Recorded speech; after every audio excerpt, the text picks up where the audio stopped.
നമസ്കാരം. News and വ്യൂസിലേക്ക് സ്വാഗതം. ഉത്തര കന്നഡയിൽ മണ്ണിടിച്ചിലിൽപ്പെട്ട അർജുൻ എപ്പോൾ തിരിച്ചു വരുമെന്ന് കാത്തിരിക്കുന്നത് കുടുംബം മാത്രമല്ല, കേരളക്കര ഒട്ടാകെയാണ്. ആമയിഴഞ്ചാൻ തോട്ടിലകപ്പെട്ട ജോയിയെ രക്ഷപ്പെടുത്താൻ കേരളം സ്വീകരിച്ച ദൗത്യം ലോകം കണ്ടതാണ്.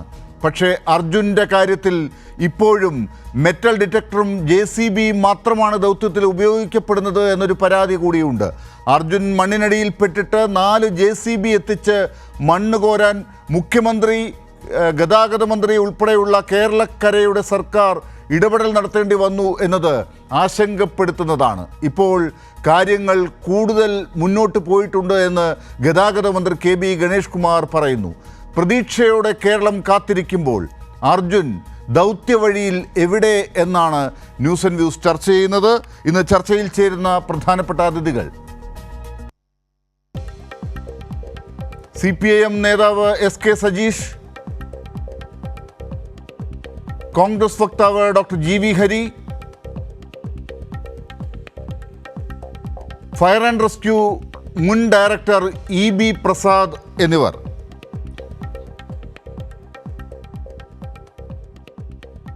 ഇപ്പോൾ സംസ്ഥാന ഗതാഗത മന്ത്രി ശ്രീ KB ഗണേഷ് കുമാർ തത്സമയം ടെലിഫോൺ ലൈനിലുണ്ട്. ശ്രീ KB ഗണേഷ് കുമാർ, ഈ ചർച്ചയിലേക്ക് സ്വാഗതം. എല്ലാവരും കാത്തിരിക്കുന്നത് കൈരളിയിലൂടെ ആ കുടുംബം ഉൾപ്പെടെ കേരളക്കര ആകെ കാത്തിരിക്കുന്നത് എന്താണ് കൃത്യമായ കാര്യങ്ങൾ ഈ കർണാടകത്തിലെ മണ്ണിടിച്ചിലുമായി ബന്ധപ്പെട്ട് അർജുൻ്റെ കാര്യത്തിൽ നടക്കുന്നത് എന്നതാണ്. അത് അങ്ങയുടെ വായിൽ നിന്ന് തന്നെ കേൾക്കുമ്പോൾ ആളുകൾക്കത് കൂടുതൽ വ്യക്തമാകും. ഒടുവിൽ ലഭിക്കുന്ന വിവരങ്ങൾ എന്താണ്? രാവിലെ ഈ വിവരം മാധ്യമങ്ങളിലൂടെയാണ് ഞങ്ങൾ എല്ലാവരും, നാട്ടുകാരും എല്ലാവരും, ഗവൺമെന്റ് പോലും അറിയുന്നത്. അറിഞ്ഞു കഴിഞ്ഞപ്പോൾ ഞാൻ മുഖ്യമന്ത്രിയെ ബന്ധപ്പെട്ടു. ബഹുമാനപ്പെട്ട മുഖ്യമന്ത്രി എന്നോട് ഇക്കാര്യത്തിൽ ഇടപെട്ട് കാര്യങ്ങൾ ശരിയാൻ വേണ്ടി ചുമതലപ്പെടുത്തി. അങ്ങനെയാണ് ഞാനിതിൽ ഇടപെടുകയും അവിടുത്തെ ട്രാൻസ്പോർട്ട് മിനിസ്റ്ററുമായിട്ട് സംസാരിച്ചു. അതിനുശേഷമാണ് ഈ ഓപ്പറേഷൻ തുടങ്ങുന്നത്. ഈ മണ്ണിടിച്ചിൽ എന്ന് പറയുന്നത് ചെറിയൊരു മണ്ണിടിച്ചിലല്ല. നമ്മളിപ്പോ മൂന്നാറിലൊക്കെ കാണുന്നു ഗ്യാപ്പ് റോഡിൽ മണ്ണിടിഞ്ഞു എന്നൊക്കെ പറയാം. അതുപോലൊരു മണ്ണിടിച്ചിലല്ല. ഇത് വളരെ ഒരു 50 ഏക്കറോളം സ്ഥലം അങ്ങ് ഒഴുകി വന്നിരിക്കുകയാണ് റോഡിലേക്ക്. വലിയ ഹൈവേ, നാഷണൽ ഹൈവേയിലെ 2 റോഡുകൾ പരിപൂർണമായും ഒരു 3 നില കെട്ടിടത്തിന്റെ പൊക്കത്തിൽ മണ്ണ് കിടക്കുകയാണ്. അപ്പൊ നമ്മളിത് പരിശോധിച്ചപ്പോൾ ഉച്ചയോടുകൂടി ഇങ്ങനെ സിഗ്നൽ കിട്ടുന്നു, GPS സിഗ്നൽ കിട്ടുന്നു എന്ന് പറഞ്ഞപ്പോൾ ഞാൻ തന്നെയാണ് ഇതിന്റെ ഉടമയോട് GPS സിഗ്നൽ അയച്ചു തരാൻ പറഞ്ഞു എനിക്ക്. അത് ഞാൻ അവിടുത്തെ കളക്ടർക്ക് അയച്ചു കൊടുത്തു. അങ്ങനെ കളക്ടർ അതിനുശേഷം ഈ നമ്മൾ കൊടുത്ത GPS സിഗ്നലിന്റെ ഭാഗമാണ് ചെയ്യുന്നത്, കുഴിച്ചു നോക്കുന്നത്. പക്ഷെ അവിടെ ഒരു 20 മീറ്റർ താഴേക്ക് പോകുന്ന ഒരു വലിയ മെറ്റൽ ഡിറ്റക്ടർ കൊണ്ടുവന്നിട്ടുണ്ട്. അപ്പൊ ആ ഡിറ്റക്ടർ വെച്ച് ഇപ്പൊ കുറച്ച് സെർച്ച് ചെയ്തപ്പോൾ ഇതുവരെയും അത് മെറ്റൽ പാർട്ട് ഒന്നും നമുക്ക് മണ്ണിനടിയിൽ കാണാൻ പറ്റിയിട്ടില്ല. പക്ഷെ 20 മീറ്റർ വരെ താഴ്ചയിൽ ഇത് കണ്ടുപിടിക്കുമെന്നാണ് അവിടുത്തെ ഉദ്യോഗസ്ഥർ പറയുന്നത്. നമ്മൾ പറഞ്ഞതിന് ശേഷമാണ് നമ്മുടെ അവിടുത്തെ കളക്ടർ അടക്കമുള്ള ഉദ്യോഗസ്ഥർ വളരെ ഊർജിതമായി പ്രവർത്തിച്ചു. അപ്പൊ അവർ പ്രവർത്തിക്കുന്നുണ്ട്. പക്ഷെ ഇത് നേവി വന്നിരുന്നു. നേവി ആദ്യം വെള്ളത്തിൽ നോക്കി. അപ്പൊ വെള്ളത്തിൽ ഈ ലോറി ഇല്ല എന്ന് കണ്ടെത്തി. കാരണം വെള്ളത്തിലില്ല. കാരണം ഈ സിഗ്നൽ അനുസരിച്ച് വണ്ടി കരയിൽ ഈ മണ്ണിടിച്ചിൽ നടന്ന ഭാഗത്താണ് കിടക്കുന്നത്. സിഗ്നലിൽ കിട്ടി എന്ന് പറയുന്ന സ്ഥലം, ലൊക്കേഷൻ ഈ ഉടമയിൽ നിന്ന് എനിക്ക് കിട്ടിയായിരുന്നു. അത് കർണാടക സർക്കാരിനോട് നമ്മൾ ചോദിച്ചിരുന്നു. പക്ഷെ അവർ തന്നില്ല. ഈ GPS സിഗ്നൽ ഹിസ്റ്ററി ഉണ്ട്. അപ്പൊ അത് കിട്ടിയാൽ നമുക്കത് ട്രേസ് ചെയ്യാൻ പറ്റും. അപ്പൊ അത് കിട്ടാത്തത് കൊണ്ട് ഞാൻ ഈ ഉടമയ്ക്ക് കിട്ടിയെന്ന് പറഞ്ഞപ്പോൾ കമ്പനിക്കാർ കൊടുത്താണ്. ഈ ലോറിയുടെ ബെൻസ് കമ്പനിക്കാർ കൊടുത്താണ്. അപ്പൊ അത് വെച്ച് നമ്മൾ നോക്കുമ്പോൾ വണ്ടി ഈ മണ്ണിനടിയിൽ തന്നെ ഉണ്ട് എന്നാണ് കാണുന്നത്. മണ്ണിന്റെ സ്ഥിതി കളക്ടർ എനിക്ക് അവിടെ നിന്ന് വീഡിയോ അയച്ചു തന്നു. കേരള സർക്കാരിനെ പ്രതിനിധീകരിച്ച് മോട്ടോർ വെഹിക്കിൾ ഡിപ്പാർട്ട്മെന്റിലെ 3 ഉദ്യോഗസ്ഥന്മാർ അവിടെ തന്നെ ഉണ്ട്. അവരെ രാവിലെ ഞാൻ തന്നെ വിട്ടതാണ്. അവരവിടെ എത്തി. അവർക്കും ഉള്ള സ്ഥിതി കണ്ടു നിൽക്കാനേ പറ്റുന്നുള്ളൂ. കാരണം മഴയുണ്ട്. മഴ ഇപ്പൊ വൈകിട്ടാണെന്ന് മാറിയത്. ഇന്നലെയും മെനഞ്ഞാന്നും മഴയായിരുന്നു. ഈ മണ്ണിടിച്ചിലുണ്ടായ ദിവസം തൊട്ട് വലിയ മഴയുടെ ഒരു കാഠിന്യം കൂടുതലായിരുന്നു. അത് കഴിഞ്ഞിപ്പോ ഇവര് കണ്ടെത്താനുള്ള ശ്രമം നടത്തുകയാണ്. ഈ മെറ്റൽ ഡിറ്റക്ടറിൽ നമ്മൾ ഈ ലോറിയുടെ എന്തെങ്കിലും ഒരു പാർട്ട് കിട്ടിയാൽ അവിടെ മാത്രം കുഴിച്ചു നോക്കാം. ആദ്യം തന്നെ കുഴിക്കാനാണ് അവർ ഉദ്ദേശിക്കുന്നത്.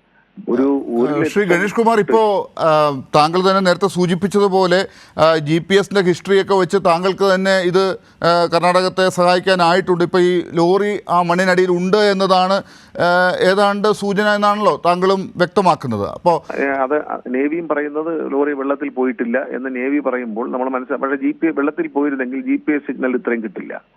പിന്നെ മൊബൈൽ ഫോൺ അടിച്ചു എന്ന് പറയുമ്പോൾ അതിനകത്തൊരു ആശ്വാസത്തിന്റെ വക എന്ന് പറഞ്ഞാൽ മൊബൈൽ ഫോൺ ഒരുപാട് താഴേക്ക് പോയി അടിക്കില്ലല്ലോ. മണ്ണിന് ഒരു 3 നില 4 കെട്ടിടത്തിന്റെ അടിയിലേക്ക് മണ്ണുണ്ടെന്ന് പറയുമ്പോൾ അതിന്റെ അടിയിലോട്ട് അങ്ങ് പോയി കഴിഞ്ഞാൽ മൊബൈലിന്റെ സിഗ്നൽ അവിടെ ചെല്ലില്ലല്ലോ. അപ്പം ഈ സിഗ്നൽ റിസീവ് ചെയ്യുന്നു, ഇന്നലെ രാത്രി വരെ റിസീവ് ചെയ്തത്. ഈ ബാറ്ററി ഡ്രെയിൻ ചെയ്ത് തീരുമ്പോഴേക്കും സിഗ്നൽ GPS പ്രവർത്തനം അവസാനിക്കും. അപ്പോൾ ബാറ്ററി കണക്റ്റഡ് ആയിരുന്നു ഈ സമയം വരെ, ഇന്നലെ വരെ. അപ്പോൾ അത് തീർന്നു കാണും. അതുകൊണ്ടാണ് ഇപ്പോൾ GPS വർക്ക് ചെയ്യാതായത്. ഇന്നലെ രാത്രി വരെ GPS കിട്ടി. ആ ഹിസ്റ്ററി അവർ ആ ഒരു പൊസിഷൻ, ലാസ്റ്റ് പൊസിഷൻ അവർ തന്നിട്ടുണ്ട് ഇന്നലെ രാത്രി കിട്ടുമ്പോൾ. അത് പക്ഷേ കരയിൽ തന്നെയാണ്. ഈ മണ്ണിന്റെ അടിയിലൊരു ഭാഗത്ത് നമ്മൾ കൊടുത്ത സ്ഥലത്ത് നിന്ന് ഒരു 30-40 പരമാവധി 20-30 മീറ്റർ അകലെയോ അടുത്തോ കാണും. അക്യുറേറ്റ് ആയിട്ട് ഈ പറഞ്ഞ പൊസിഷനിലായിരിക്കില്ല, പക്ഷെ അതിങ്ങനെ അവിടുന്ന് ഒരു ചുറ്റുപാട് ഒരു 30 അടി അല്ല ഒരു 20 മീറ്റർ അങ്ങനെ ഒരു അകലത്തിൽ കാണും. ഒരു കൃത്യമായ പൊസിഷൻ ആയിരിക്കില്ല. ശ്രീ ഗണേഷ് കുമാർ, ഇപ്പോൾ ഇതുമായി ബന്ധപ്പെട്ട് ശ്രീ മുരളി തുമ്മാരുകൂടിയെ പോലുള്ളവരെയൊക്കെ ഞങ്ങൾ ഇവിടുന്ന് ബന്ധപ്പെട്ട് സംസാരിച്ചിരുന്നു. അദ്ദേഹം ഒരു ഫ്ലൈറ്റ് യാത്രയിലായതുകൊണ്ടാണ് നേരിട്ട് നമുക്ക് കിട്ടാത്തത്. അദ്ദേഹമൊക്കെ പറയുന്നത് നമുക്ക് ഈ മെറ്റൽ ഡിറ്റക്ടറിന് അപ്പുറമുള്ള ചില കാര്യങ്ങളിലേക്ക് പോകേണ്ട സമയമായിട്ടുണ്ട്. അതായത് ഈ ചില തെർമൽ പ്രോബുകൾ ഉപയോഗിച്ച് പരിശോധിക്കുക, ലൈഫ് അവിടെ ഉണ്ടോ എന്നറിയാൻ വേണ്ടിയുള്ള പരിപാടികളാണ് നോക്കേണ്ടത് എന്നൊക്കെയാണ്. നമ്മുടെ ഈ രക്ഷാ ദൗത്യത്തിൽ കർണാടകത്തിൽ ചില കാര്യങ്ങൾ കൂടി മുന്നോട്ട് പോകേണ്ടതുകൊണ്ട് കുറച്ചുകൂടെ വേഗത ആവശ്യമുണ്ടെന്ന് അങ്ങേക്ക് തോന്നുന്നുണ്ടോ? എനിക്ക് തോന്നിയത് അവർ വർക്ക് ചെയ്യുന്നുള്ളൂ, പക്ഷെ അവരുടെ ഒരു പരിമിതിക്കകത്താണ്. അല്ലെങ്കിൽ ആർമി പോലുള്ള എന്തെങ്കിലും രക്ഷാ സേന ഇറങ്ങണം. അപ്പൊ നേവി വന്നതുപോലെ ആർമി അങ്ങനെ വന്നാൽ ഇത് പെട്ടെന്ന് ഒരു നീക്കമൊക്കെ ഉണ്ടാവാൻ സാധ്യതയുണ്ട്. അല്ലാതെ നമ്മുടെ ഒരു ഇപ്പം പിന്നെ ഈ അവരെ കൊണ്ട് പറ്റുന്ന ഏജൻസികളെല്ലാം ശ്രമിക്കുന്നുണ്ട്. പക്ഷെ ഇത് മണ്ണ് മാറ്റണമെങ്കിൽ 1 ലക്ഷം ലോഡ് മണ്ണെങ്കിലും മിനിമം അവിടുന്ന് മാറ്റിയാലേ ഇതെന്തെങ്കിലും ആകും. അത് ആ റോഡ് കാണാൻ പറ്റുന്നില്ല. ആ ഫോട്ടോയും വീഡിയോ ഒക്കെ എൻ്റെ കയ്യിലുണ്ടായിരുന്നു. അതിനകത്ത് ഒന്നും കാണാൻ പറ്റുന്നില്ല. വളരെ റോഡൊക്കെ ബസ്സും ലോറി അവിടെ ടിപ്പർ ലോറിയും ജിസ്റ്റാച്ചിയൊക്കെ വളരെ ചെറിയൊരു കളിപ്പാട്ടം പോലെയാണ് കാണുന്നത്. അത്ര വലിയ ഒരു ഏരിയ ആണ്. ഒരു 50 ഏക്കർ. അതായത് ആ ഫോട്ടോയിൽ കാണുന്നത് ഒരു ദൃശ്യം ഈ ടവർ മറിഞ്ഞ് കിടക്കുകയാണ്. മൊബൈൽ ടവർ എന്തോ ആണ്. ആ ടവർ ചെറിയൊരു കമ്പിന്റെ അത്രയുണ്ട്. ഒരു ചെറിയ കഷ്ണം കമ്പ് കിടക്കുന്ന പോലെയാണ്. അത്രയ്ക്ക് വൈഡ് ആയിട്ടുള്ള ഏരിയ ആണ് ഈ ലാൻഡ് സ്ലൈഡ് ചെയ്ത് ഈ റോഡിലേക്ക് വന്നിരിക്കുന്നത്. അതിൽ നല്ല ശതമാനം മണ്ണ് വെള്ളത്തിലേക്ക് പോയി. പക്ഷെ ഈ വണ്ടി 2 ട്രാക്കാണ്, 2 റോഡുകൾ തമ്മിൽ അകലമുണ്ട്. നമ്മൾ ഇവിടുത്തെ 4 വരി പാത പോലെയല്ല. ഈ 2 റോഡുകൾ തമ്മിൽ അകലമുണ്ട്. അത് മുഴുവൻ 2 റോഡും ഫുള്ളായിട്ട് കവർ ചെയ്തിരിക്കുകയാണ് ഈ മണ്ണുകൊണ്ട്. ഈ മണ്ണ് പെട്ടെന്ന് മാറ്റുക എന്ന് പറഞ്ഞാൽ എളുപ്പമല്ല. പക്ഷെ എന്തെങ്കിലും മെറ്റൽ ഡിറ്റക്ടർ, എന്തെങ്കിലും ഒരു സംവിധാനം. അല്ല, മെറ്റൽ ഡിറ്റക്ടർ കാരണം തെർമൽ ഇതിനേക്കാൾ മെറ്റൽ ഡിറ്റക്ടർ കാരണം ലോറി മെറ്റലാണല്ലോ, അതല്ലേ ആദ്യം പിടിക്കുള്ളൂ. കാരണം AC ഇട്ട വണ്ടിയാണ്. അല്ല, അക്കാര്യത്തിൽ അങ്ങ് പറഞ്ഞത് ശരിയാണ്. ലോറി കണ്ടെത്താൻ മെറ്റൽ ഡിറ്റക്ടർ സഹായിക്കും. പക്ഷെ അതേസമയം ലൈഫ് ഉണ്ടോ എന്നുള്ളത് അറിയുക വളരെ പ്രധാനമാണെന്നും അത് മറ്റു രാജ്യങ്ങളിലൊക്കെ അത്തരം സംവിധാനങ്ങളാണ് ഉപയോഗിക്കുക. നമ്മുടെ തന്നെ അങ്ങ് പറഞ്ഞതുപോലെ NDRF പട്ടാളക്കാരുടെ കയ്യിലൊക്കെ ഇത്തരത്തിലൊരു കിറ്റുണ്ട്. ആ കിറ്റിൽ ഈ മെഷീനുണ്ട്. ആ മെഷീൻ ഉപയോഗിക്കാവുന്നതാണ് എന്നും മുരളി തുമ്മാർ കൂടി പറയുന്നുണ്ടായിരുന്നു. അതെ, അത് അങ്ങനെ ചെയ്താൽ കിട്ടും. കാരണം ഇത് ഒന്നാമത് വണ്ടി AC വണ്ടിയായിരുന്നു. അപ്പോൾ ഗ്ലാസ് എല്ലാം ഇട്ടിരിക്കുകയാണ്. അപ്പോൾ അതിനകത്താണ് ഈ അർജുൻ ഉണ്ടായിരുന്നത്. ഡ്രൈവിംഗ് സീറ്റിലുണ്ടായിരുന്നെങ്കിൽ അത് ക്യാബിനകത്ത് പുള്ളി ഉണ്ടായിരിക്കാൻ സാധ്യതയുണ്ടെന്നാണ് നമ്മൾ കണക്കാക്കുന്നത്. മണ്ണ് AC ഇട്ടിട്ടുണ്ടെങ്കിൽ അങ്ങനെ മണ്ണ് അകത്തേക്ക് കയറാൻ സാധ്യതയില്ല. അതുകൊണ്ടാണല്ലോ ഈ വണ്ടിയുടെ GPS വർക്ക് ചെയ്തത്. വണ്ടി മണ്ണിനടിയിൽ തന്നെ ഉണ്ടെന്നാണ് നമ്മൾ പ്രതീക്ഷിക്കുന്നത്. വെള്ളത്തിൽ പോയിട്ടില്ല. സിഗ്നൽ അവസാനം കാണിക്കുമ്പോഴും ഈ മണ്ണിനടിയാണ്. റോഡിന്റെ, അതായത് വടക്കുന്ന് നമ്മൾ തെക്കോട്ട് വരുമ്പോൾ റോഡിന്റെ ഇടതുവശം ഈ മണ്ണ് ഇടിഞ്ഞ ഭാഗത്താണ് ഇത് കാണുന്നത്, ഈ സിഗ്നൽ കാണുന്നത്. ശ്രീ ഗണേഷ് കുമാർ, ഇപ്പോൾ ഈ കാര്യത്തിൽ നമ്മൾ എത്രമാത്രം വെയിറ്റ് ചെയ്യും എന്നുള്ളതാണ്. അത് ഇനി എന്താണ് അവിടെ നടക്കാൻ പോകുന്നത്, ഒരു പ്ലാനിങ് ഉണ്ടോ എന്നുള്ളതൊരു സംശയമാണ്. ഇങ്ങനെയാണെങ്കിൽ അവിടെ നിന്ന് അങ്ങേക്കും വിവരങ്ങൾ കിട്ടാൻ ബുദ്ധിമുട്ടുണ്ട്. അപ്പോൾ ആ നിലയ്ക്ക് എന്താണ് അടുത്തതിലേക്ക് പോകേണ്ടത് എന്നൊരു പ്ലാൻ വേണ്ടി കുടുംബം പറയുന്നത്. ഇപ്പോൾ ചില മാധ്യമങ്ങൾ റിപ്പോർട്ട് ചെയ്യുന്ന അവർക്ക് ചില ആശങ്കകളുണ്ട്. ഉദ്യോഗസ്ഥർ കൃത്യമായി മറുപടി പറയുന്നില്ല, കേരളം ഒന്ന് ഇടപെടണം എന്നൊക്കെ ഇന്നിപ്പോൾ ചില മാധ്യമങ്ങൾ ഇപ്പോൾ വൈകുന്നേരം പറയുന്നു. കേരളം രാവിലെ തന്നെ മുഖ്യമന്ത്രി കത്തെഴുതി, അവിടുത്തെ മുഖ്യമന്ത്രി കത്തെഴുതിയും വിളിക്കുകയും ഒക്കെ ചെയ്തു. അത് കഴിഞ്ഞ് മുഖ്യമന്ത്രി പറഞ്ഞതനുസരിച്ചാണ് ഞാൻ ഈ ഓപ്പറേഷൻ എല്ലാവരെയും ബന്ധപ്പെട്ടു. അവിടെ മിനിസ്റ്റേഴ്സിനെ ബന്ധപ്പെട്ടു. അത് കൂടാതെ ഞാൻ കോൺഗ്രസിന്റെ നേതാക്കളെ കൊണ്ടും വിളിപ്പിച്ചു. ഞാൻ വിഷ്ണുനാഥിനെ കൊണ്ട് ഞാൻ ആദ്യം തന്നെ ഈ ട്രാൻസ്പോർട്ട് മിനിസ്റ്ററെ വിളിച്ചതിന് ശേഷം വിഷ്ണുനാഥിനെ കൊണ്ട് വിളിപ്പിച്ചു. പക്ഷെ എല്ലാവരും കളക്ടറെല്ലാം വളരെ ആക്റ്റീവായിട്ട് നിൽക്കുന്നു. പക്ഷെ അവർക്ക് ഈ പറഞ്ഞതുപോലെ ഒരു ഡിസാസ്റ്റർ മാനേജ്മെന്റിന്റെ ശരിയായ ഒരു ആർമിയൊക്കെ ഇറങ്ങുന്നത് പോലെയുള്ള ഒരു സംഭവം ഇല്ല. കാരണം അതുണ്ടെന്ന് എനിക്ക് തോന്നിയില്ല. അവരൊരു നോർമലി മണ്ണ് മാറ്റി നോക്കുക എന്നുള്ളൊരു പ്രോസസ്സാണ് അവരുടെ കയ്യിലുള്ളത്. പിന്നെ നമ്മൾ നിർബന്ധിച്ചത് കൊണ്ടാണ് അവർ ലോറി അവിടെ ഉണ്ട് എന്ന് ഉച്ചയോടുകൂടി ഈ GPS പൊസിഷനിങ് കൊടുത്തപ്പോഴാണ് അവരൊരു മെറ്റൽ ഡിറ്റക്ടർ വലിയൊരു കൊണ്ടുവന്നത്. അത് കൊണ്ടുവന്ന് പ്രവർത്തനം ആരംഭിച്ചു എന്ന് മോട്ടോർ വെഹിക്കിൾ ഡിപ്പാർട്ട്മെന്റിൽ നിന്ന് പോയ ഉദ്യോഗസ്ഥന്മാർ പറയുന്നു. രാത്രിയായിട്ട് തിരച്ചിൽ എത്രത്തോളം വിജയകരമാവുമെന്ന് അറിയത്തില്ല. പക്ഷെ ഇത് ഡിറ്റക്ടർ വെച്ച് നോക്കുന്നുണ്ട്. അപ്പൊ 20 മീറ്റർ താഴെ ഉണ്ടെങ്കിൽ കാണാമെന്നാണ് അവർ പറയുന്നത്, ഈ മെറ്റൽ പീസ്. അല്ല, ഇപ്പോഴും കുടുംബം പറയുന്നത് ഈ റോഡ് വൃത്തിയാക്കുക എന്നതിനപ്പുറം അവർക്കൊരു പ്ലാൻ ഇല്ല എന്നാണ്. ഈ ലോറി കണ്ടെത്തുക എന്നുള്ളതിന് അതിലേക്കൊക്കെ മെറ്റൽ ഡിറ്റക്ടറിനെ വിട്ടിട്ട് ഇവരിപ്പോൾ മണ്ണ് മാറ്റി റോഡ് ക്ലീൻ ആക്കുക അതിലേക്കാണ് നിൽക്കുന്നതെന്നാണ്. അല്ല, അങ്ങനെ അവർ ചെയ്യുന്നില്ല. കാരണം റോഡ് ക്ലിയർ ആക്കാൻ ഇപ്പോഴൊന്നും നടക്കില്ല, വളരെ പെട്ടെന്ന് നടക്കുന്ന കാര്യമല്ല. അവർ ഞാൻ പറയില്ല, 1 ലക്ഷം ടിപ്പർ ലോറിയിലെ മണ്ണ് മാറ്റിയാലും മാറാത്ത തരത്തിലുള്ള മണ്ണാണ് കിടക്കുന്നത്. അത്ര ഒരു 3 നില കെട്ടിടത്തിന്റെ ഉയരത്തിൽ മണ്ണ് കിടമുണ്ട്. NDRF വിളിക്കണം എന്നൊരു ആവശ്യം ഉണ്ടോ? അങ്ങനെ ഒരു ലോറി പോയെന്നോ മലയാളി അതിലുണ്ടെന്നോ പറഞ്ഞതിന് ശേഷമാണ് ആ ലോറിക്ക് വേണ്ടിയുള്ള തിരച്ചിൽ അവർ ആരംഭിച്ചത്. ഇന്ന് രാവിലെ നമ്മൾ പറഞ്ഞതിന് ശേഷമാണ് അവർ ആരംഭിച്ചത്. ഉച്ചയ്ക്ക് നമ്മൾ GPS പൊസിഷൻ അയച്ചു കൊടുത്തതിന് ശേഷമാണ് ഈ GPS ലൊക്കേഷൻ വെച്ചിട്ട് അവർ വർക്ക് തുടങ്ങിയിരിക്കുന്നത്. നമുക്ക് അതുവരെ ഇതിന് മുമ്പ് ഒരു മണ്ണിടിച്ചിലുണ്ട് തൊട്ടപ്പുറത്ത്. അത് കഴിഞ്ഞിട്ടാണ് ഇവിടേക്ക് വന്നിരിക്കുന്നത്. ഇത് 2ാമത്തെ മണ്ണിടിച്ചിലാണ്. 2 സ്ഥലത്തായിട്ട് ലാൻഡ് സ്ലൈഡ് ചെയ്തിട്ടുണ്ട്. 2ാമത്തെ സ്ലൈഡിലാണ് നിൽക്കുന്നത്. നമുക്ക് തീരെ അവരെ കുറ്റം പറയാൻ പറ്റില്ല. പക്ഷെ അവരുടെ ഒരു സംസ്ഥാന സർക്കാരിന്റെ മിഷനറി ഉണ്ട്, ഇത് എത്ര ശരിയാവുന്നില്ല. പക്ഷെ ആർമിയൊക്കെ വന്നു കഴിഞ്ഞാൽ അവർ വേറെ ചില ഉപകരണങ്ങളും ഈ പറഞ്ഞതുപോലെ പല കാര്യങ്ങളും ഉണ്ടാവും അവരുടെ കയ്യിൽ. നമുക്കുള്ളതിനേക്കാൾ വലിയ ഫെസിലിറ്റീസ് ഉണ്ടല്ലോ. നമ്മൾ മനുഷ്യന്റെ ജീവൻ കണ്ടെത്തുന്നത് ശരിക്കും പറഞ്ഞാൽ നമ്മൾ വയനാട്ടില് നിലമ്പൂര് ഉരുൾപൊട്ടലുണ്ടായില്ല, ആ സമയത്ത് നമ്മൾ നോക്കിയിരുന്നല്ലോ. മറ്റേ ഡിറ്റക്ടർ വെച്ചിട്ട്, തെർമൽ ഡിറ്റക്ടർ വെച്ചിട്ട് മനുഷ്യജീവൻ മണ്ണിനടിയിലുണ്ടോ എന്ന് പരിശോധിച്ചതുപോലെ ഇത് പരിശോധിച്ചാൽ കിട്ടുമായിരിക്കും. നമുക്ക് അതിനെപ്പറ്റി എനിക്ക് എക്സ്പെർട്ട് അല്ല. പക്ഷെ എന്നാലും എൻ്റെ ഒരു കാഴ്ചപ്പാടിൽ എനിക്ക് തോന്നുന്നത് നമ്മളിനി അവരോട് ആവശ്യപ്പെടാനുള്ളത് ആർമിയെ വിളിക്കുക എന്നുള്ളത് എന്തെങ്കിലുമാണ്. അവർ ആർമിയെ വിളിച്ചാൽ വന്നാൽ ചിലപ്പോൾ വലിയൊരു വ്യത്യാസം ഉണ്ടാവും. കാരണം അവർക്കുള്ളൊരു മെക്കാനിസവും ഒന്നും നമ്മുടെ കയ്യിലില്ല, സാധാരണ നമ്മുടെ ഈ കാണില്ലല്ലോ. ശ്രീ കെ ബി ഗണേഷ് കുമാർ, അത് ആവശ്യപ്പെടാനുള്ള വഴികളിലേക്ക് അങ്ങ് ആലോചിക്കുന്നുണ്ടോ? പറഞ്ഞിട്ടുണ്ട്, സംസാരിച്ചിട്ടുണ്ട്. ഞാൻ ഇന്ന് രാത്രി വീണ്ടും മിനിസ്റ്ററോട് ബന്ധപ്പെട്ടതിന് ശേഷം ഒന്ന് ആർമിയെ വിളിക്കുന്ന കാര്യത്തെപ്പറ്റി മുഖ്യമന്ത്രിയെ കൊണ്ടൊന്ന് സംസാരിപ്പിക്കാനാണ് ഉദ്ദേശിക്കുന്നത്. ഏതെങ്കിലും തരത്തിൽ അവിടെ നിന്ന് വിവരങ്ങൾ ലഭിക്കുന്നതിനുള്ള തടസ്സങ്ങൾ എന്തെങ്കിലും ഉണ്ടോ?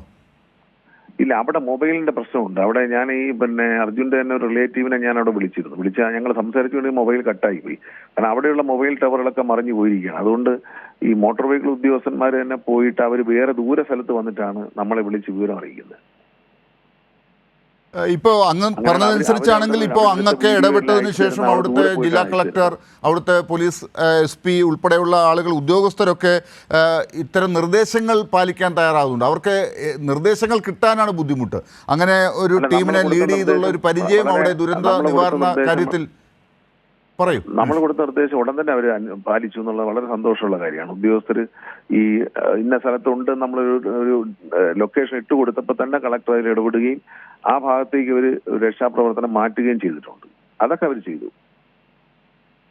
ഇപ്പൊ ഈ കാര്യത്തിൽ അവർക്കൊരു പരിമിതിയുണ്ട്. ഈ പറഞ്ഞതുപോലെ അവർക്കൊരു വലിയ പരിമിതി ഉണ്ട്. കാരണം അവരുടെ കയ്യിൽ ഈ ഹിറ്റാച്ചി കൊണ്ട് മണ്ണ് മാറ്റുക, അത് അങ്ങനെയുള്ള ഐഡിയകളേ ഉള്ളൂ. പക്ഷെ വലിയൊരു ഈ ആകെ അവർ കൊണ്ടുവന്നത് നമ്മൾ പറഞ്ഞിട്ട് തന്നെയാണ്. മെറ്റൽ ഡിറ്റക്ടർ കൊണ്ടുവരാൻ അവർ തീരുമാനിച്ചത് കേരളത്തിൽ നിന്നുള്ള സമ്മർദ്ദം കൊണ്ട് തന്നെയാണ്. എവിടെയാണെന്ന് ഡിക്റ്റേറ്റ് ചെയ്യാൻ കഴിഞ്ഞാൽ, കാരണം 10-20 മീറ്റർ പൊക്കത്തിന് മണ്ണ് കിടപ്പുണ്ട്. ഇത് എവിടെയാണെന്ന് ഡിക്റ്റേറ്റ് ചെയ്യാൻ കഴിഞ്ഞാൽ അവിടെ മാത്രം നമുക്ക് നോക്കിയാൽ കറക്റ്റ് കിട്ടാൻ പറ്റില്ല. ഒരു സ്പോട്ടിലേക്ക് പോകണ്ടേ. ഇതിനകത്ത് നിറച്ച് തടിയുണ്ട്. ഈ വണ്ടിക്കകത്ത് നിറച്ച് തടിയുണ്ടെന്നാണ് അതിന്റെ ഉടമസ്ഥൻ പറഞ്ഞത്. തടി ലോഡ് വന്ന് എഴുതിയായിരുന്നു, അതുണ്ടായിരുന്നു. പിന്നെ വണ്ടി ഒതുക്കിയിട്ടിട്ട് ഉറങ്ങാൻ പോവുകയാണെന്ന് പറഞ്ഞു എന്നാണ് ഉടമസ്ഥൻ പറയുന്നത്.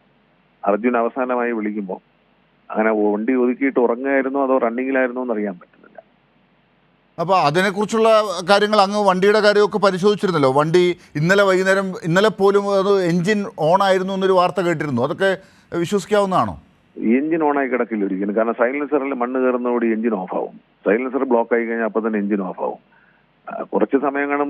പക്ഷേ GPS വർക്ക് ചെയ്ത ബാറ്ററി ഉള്ളതുകൊണ്ടാണ്. ബാറ്ററിയിൽ ആണ് GPS ഇത്രയും നമുക്ക് സിഗ്നൽ കിട്ടിക്കൊണ്ടിരുന്നത്. ഇന്നലെ രാത്രി വരെ കിട്ടിയെന്ന് പറയുന്ന സിഗ്നല് കറക്റ്റാണ് അവിടെ. കാരണം ഇവര് സിഗ്നൽ നമ്മൾ കൊടുത്തതിന് ശേഷമാണ് നേവി പറഞ്ഞു വെള്ളത്തിലില്ല എന്ന് പറഞ്ഞു. അപ്പൊ അത് സിഗ്നൽ കറക്റ്റാണ്. അവര് ഈ കമ്പനിക്കാരാണ് സിഗ്നൽ തന്നത്, ഈ ഉടമസ്ഥന് കൊടുത്തതാണ്, അതാണ് എനിക്ക് തന്നത്. അപ്പൊ ആ സിഗ്നൽ ഉണ്ട് എന്നുള്ളത് ശരിയാണ്. അന്ന് അവർ പറയുന്ന കറക്റ്റ്. അത് വെള്ളത്തിലല്ല, കരയിലാണ്. ഇപ്പോൾ കാണുന്ന ഈ മണ്ണിന്റെ അടിയിലാണ് കിടക്കുന്നത്. അത് ലെഫ്റ്റ് സൈഡിലെ റോഡിന്റെ ഭാഗത്ത് എവിടെയാണ് ഈ വണ്ടി ഉള്ളത് അത് കാണിക്കുന്നത്. ഇപ്പൊ ഈ ഗൂഗിൾ ഇതിലൊരു GPS സിഗ്നൽ കാണിച്ചാലും ഒരു 20 മീറ്റർ അങ്ങോട്ട് വ്യത്യാസങ്ങൾ വരാം, അങ്ങോട്ടും ഇങ്ങോട്ടും ഒക്കെ. കറക്റ്റ് ആ സ്ഥലമായിരിക്കില്ല. ഇപ്പൊ ഈ രാത്രിയിൽ എന്താണ് നടക്കുക മിനിസ്റ്റർ? രാത്രി രക്ഷാപ്രവർത്തനം നടത്താനുള്ള സാധ്യതയില്ല. വൈകിട്ട് മോട്ടോർ വെഹിക്കിൾ ഉദ്യോഗസ്ഥരെ അറിയിച്ചതും മെറ്റൽ ഡിറ്റക്ടറുള്ള പരിശോധന നടക്കുകയാണ്. ഇതുവരെ ഒന്നും കണ്ടില്ല എന്നാണ്. അതേത് നിമിഷവും കാണാം. അവർ രാത്രി അത് തുടരുമോ എന്ന് എന്നോട് പറഞ്ഞിട്ടില്ല.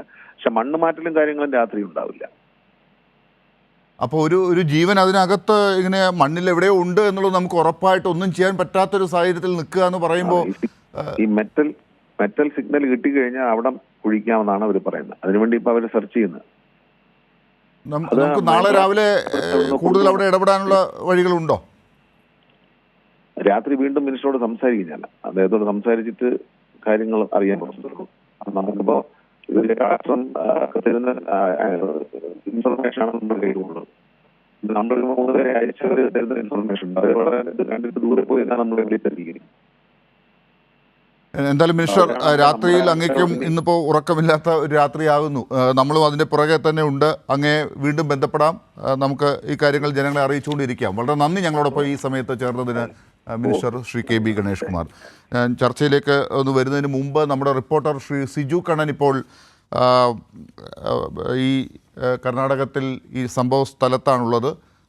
സിജുവിലേക്ക് ഞാൻ ഒന്ന് പോയിട്ട് എല്ലാ അതിഥികളിലേക്കും ഒന്ന് വരാം. ഒരൊറ്റ മിനിറ്റ്. ശ്രീ സിജു, എന്താണിപ്പോൾ ഈ രാത്രിയിൽ അവിടെ നടക്കാൻ പോകുന്നതെന്നാണ് നമുക്ക് പ്രേക്ഷകരോട് പറയാൻ സാധിക്കുക?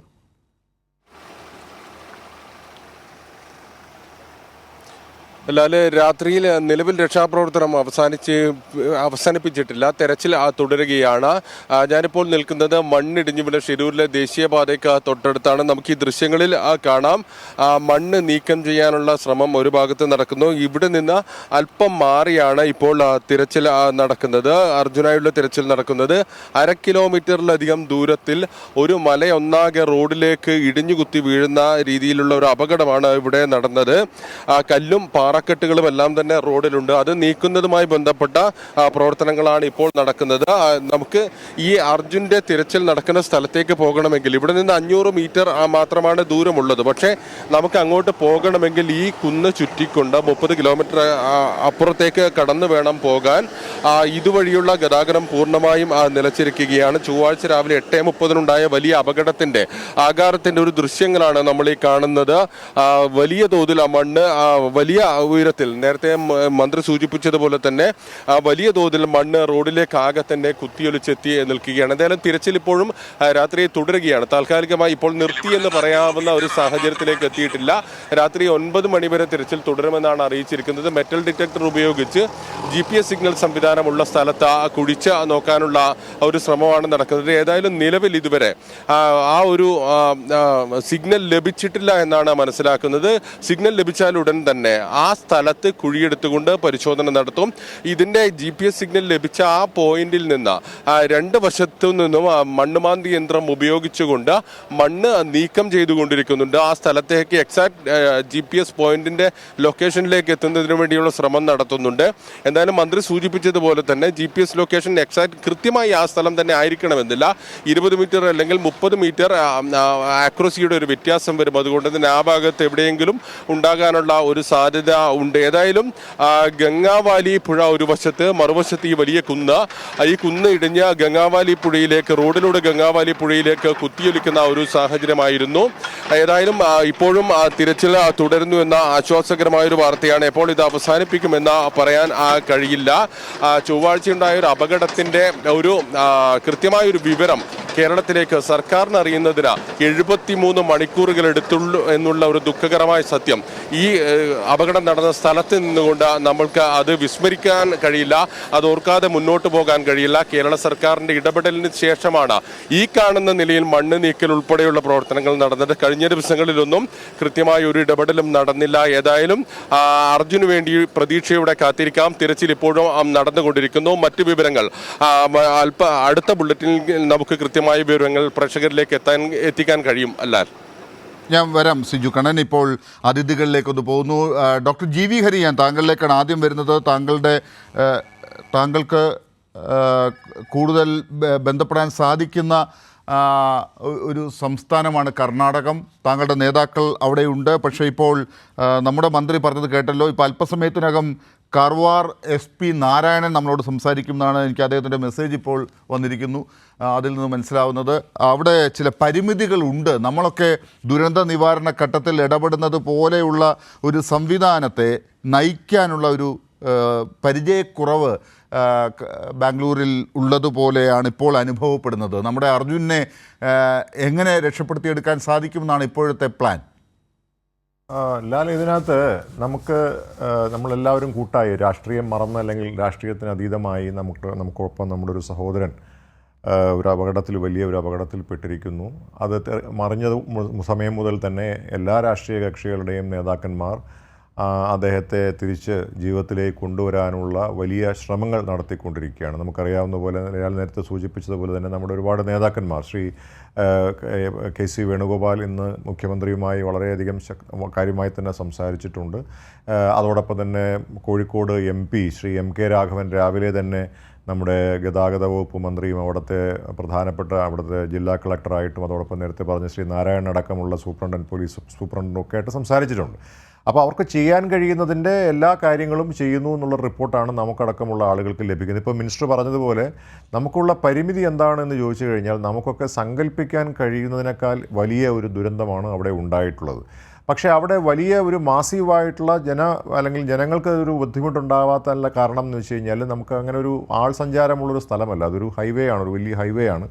അപ്പോൾ ആ ഹൈവേയിലൂടെ കടന്നു പോകുന്ന ഈ പറയുന്ന വലിയ ചരക്ക് കയറ്റി വരുന്ന വാഹനങ്ങൾ ഒരല്പസമയം വിശ്രമത്തിന് വേണ്ടി മാത്രമേ അങ്ങനെയുള്ള സ്ഥലങ്ങളിലൊക്കെ അവിടെ അതിനുള്ള ഒരുപാട് സൗകര്യങ്ങളുണ്ട് എന്നാണ് ഞാൻ മനസ്സിലാക്കുന്നത്. അതുകൊണ്ട് തന്നെ അവിടെ പാർക്ക് ചെയ്തിട്ടുള്ള വാഹനങ്ങളാണ് ഈ ദുരന്തത്തിൽ പെട്ടിട്ടുള്ളത്. അതിലൊരാളാണ് ശ്രീ അർജുനും. അപ്പോൾ അതുകൊണ്ട് നമ്മൾ ഇതിനകത്ത് നമുക്ക് ചെയ്യാവുന്നതിൻ്റെ പരമാവധി കാര്യങ്ങൾ അവിടുത്തെ സർക്കാരും, അതോടൊപ്പം കേരള സർക്കാരാണെങ്കിലും അതോടൊപ്പം തന്നെ കർണാടക സർക്കാരാണെങ്കിലും ചെയ്തിട്ടുണ്ട് എന്നാണ് ഞാനും മനസ്സിലാക്കുന്നത്. അപ്പോൾ ഇതിനകത്ത് നമുക്കിപ്പോൾ 8ഓളം JCBകൾ, ഇപ്പോൾ നമ്മളിപ്പോൾ നമ്മുടെ ഇവിടെയൊക്കെ ഉള്ളതുപോലത്തെ JCB അല്ല, ഇപ്പോൾ ആ ചിത്രത്തിൽ കാണുന്നത് പോലുള്ള അതിഭീകരമായിട്ടുള്ള വലിയ ഡോക്ടർ ഹരി, ഞാൻ ഒന്ന് ഇടപെടുന്നത് എന്താണെന്ന് വെച്ചാൽ നമുക്ക് വളരെ കുറച്ച് സമയമുള്ളൂ. എന്താണ് അതിനകത്ത് പറഞ്ഞ ആളുകളിലേക്ക് എത്തിക്കാൻ പറ്റുക എന്നുള്ളത് എനിക്ക് ഇപ്പോഴും സംശയമുണ്ട്. കാരണം ഈ കാര്യത്തിൽ നമുക്ക് 8ഓളം JCB എന്നുള്ളത് 7 അവിടെ പ്രവർത്തിച്ചതെന്നാണ് ഇപ്പോഴും വാർത്ത. അതല്ല അവിടുത്തെ കണക്കിൻ്റെ പ്രശ്നം. ഒരു മനുഷ്യൻ, നമ്മുടെ മലയാളിയായ സഹോദരൻ ആ മണ്ണിനടിയിൽ എവിടെയുണ്ട്. ഞാൻ രാഷ്ട്രീയമല്ല, ഒന്നും അങ്ങനത്തെ കാര്യമൊന്നും കരുതരുത്, അതല്ല, നമുക്കൊരു തർക്കത്തിൻ്റെ സമയമല്ല. ഒരു മനുഷ്യജീവൻ ആ മണ്ണിനടിയിലാണ്. പക്ഷേ നമ്മളതിൻ്റെ മുമ്പിൽ നിൽക്കുകയാണ്. ഏത് ഭാഗത്ത് മണ്ണിൽ എവിടെയാണ് എന്നുള്ളത് നമുക്ക് കണ്ടുപിടിക്കാനാകാതെ ഒരു കൂട്ടം ബാംഗ്ലൂർ സൈബർ ലോകത്തിൻ്റെ ആളുകളാണ് അവിടെ നിൽക്കുന്നത്. ഇത് മതിയോ? നമുക്കിപ്പോൾ കണ്ടുപിടിക്കണ്ടേ അവിടെ ആ മണ്ണിനടിയിൽ നിന്ന് ഏത് ഭാഗത്താണ് ജീവനുള്ളതെന്ന് കണ്ടുപിടിക്കാൻ പട്ടാളക്കാരുടെ കയ്യിൽ ഒരു ഉപകരണം ഉണ്ട് എന്നാണ് ഇപ്പോൾ എല്ലാവരും പറയുന്നത്. അല്ല, ഇതിനകത്ത് നമുക്കിപ്പോൾ ചെയ്യാൻ പറ്റുന്നൊരു കാര്യം, ഇപ്പോൾ ഇന്ന് മിനിസ്റ്റർ പറഞ്ഞതുപോലെ നമ്മൾ വലിയ സാങ്കേതിക വിദ്യയൊക്കെ നമുക്ക് വികസിച്ചിട്ടുണ്ട്, നമ്മുടെ രാജ്യവും ലോകവും മുഴുവൻ ഉണ്ടെങ്കിൽ പോലും ചിലയിടത്ത് നമുക്ക് പ്രകൃതിയെ അതിജീവിച്ച് മുന്നോട്ട് പോകാനുള്ള പരിമിതി നമുക്ക് ഇപ്പോഴും ഉണ്ടെന്ന് ഇങ്ങനെയുള്ള കാര്യങ്ങൾ തെളിയിക്കുകയാണ്. ഇവിടെ നമ്മൾ പറഞ്ഞതുപോലെ മെറ്റൽ ഡിറ്റക്ടർ, ഇപ്പോൾ GPS-ലൂടെയാണ് ആ ലോറി അവിടെ ഉണ്ട് എന്ന് കണ്ടെത്തിയിട്ടുള്ളത്. പക്ഷേ ഇപ്പോഴും ഞാൻ മനസ്സിലാക്കുന്നത് ആ ലോറിയിലേക്ക് എത്താനായിട്ട് നമുക്ക് സാധിച്ചിട്ടില്ല. അതാണ് നേരത്തെ മിനിസ്റ്ററും സൂചിപ്പിച്ചത്. മിനിസ്റ്റർ വളരെ കൃത്യമായി തന്നെ സൂചിപ്പിക്കുകയുണ്ടായി. 3 കെട്ടിടത്തിന് പൊക്കത്തിൽ, അല്ലെങ്കിൽ വലിയ നമുക്കറിയാവുന്നതുപോലെ വലിയ ഒരു കുന്നാണ്, ഒരു മലയാണ് ഇടിഞ്ഞു വീണ്ടിരിക്കുന്നത്. അതുകൊണ്ട് തന്നെ സ്വാഭാവികമായിട്ടും ഇപ്പോൾ ജിയോളജി വകുപ്പ് അവിടെ ഉണ്ട്. ഞാൻ മനസ്സിലാക്കുന്നത് ജിയോളജി അതിൻ്റെ പുറകെ മാത്രം നമ്മൾ പോയാൽ പെടുമോ എന്നുള്ളതാണ് എൻ്റെ പേടി. കാരണം ഈ ലോറിക്കകത്ത് തന്നെ നമ്മുടെ അർജുൻ ഉണ്ടാകുമോ? അത് പുറത്താണെങ്കിൽ ഈ ലോറിയെ കണ്ടുപിടിച്ച് കഴിഞ്ഞാൽ ആളെ കണ്ടുപിടിക്കാൻ എങ്ങനെ പറ്റും?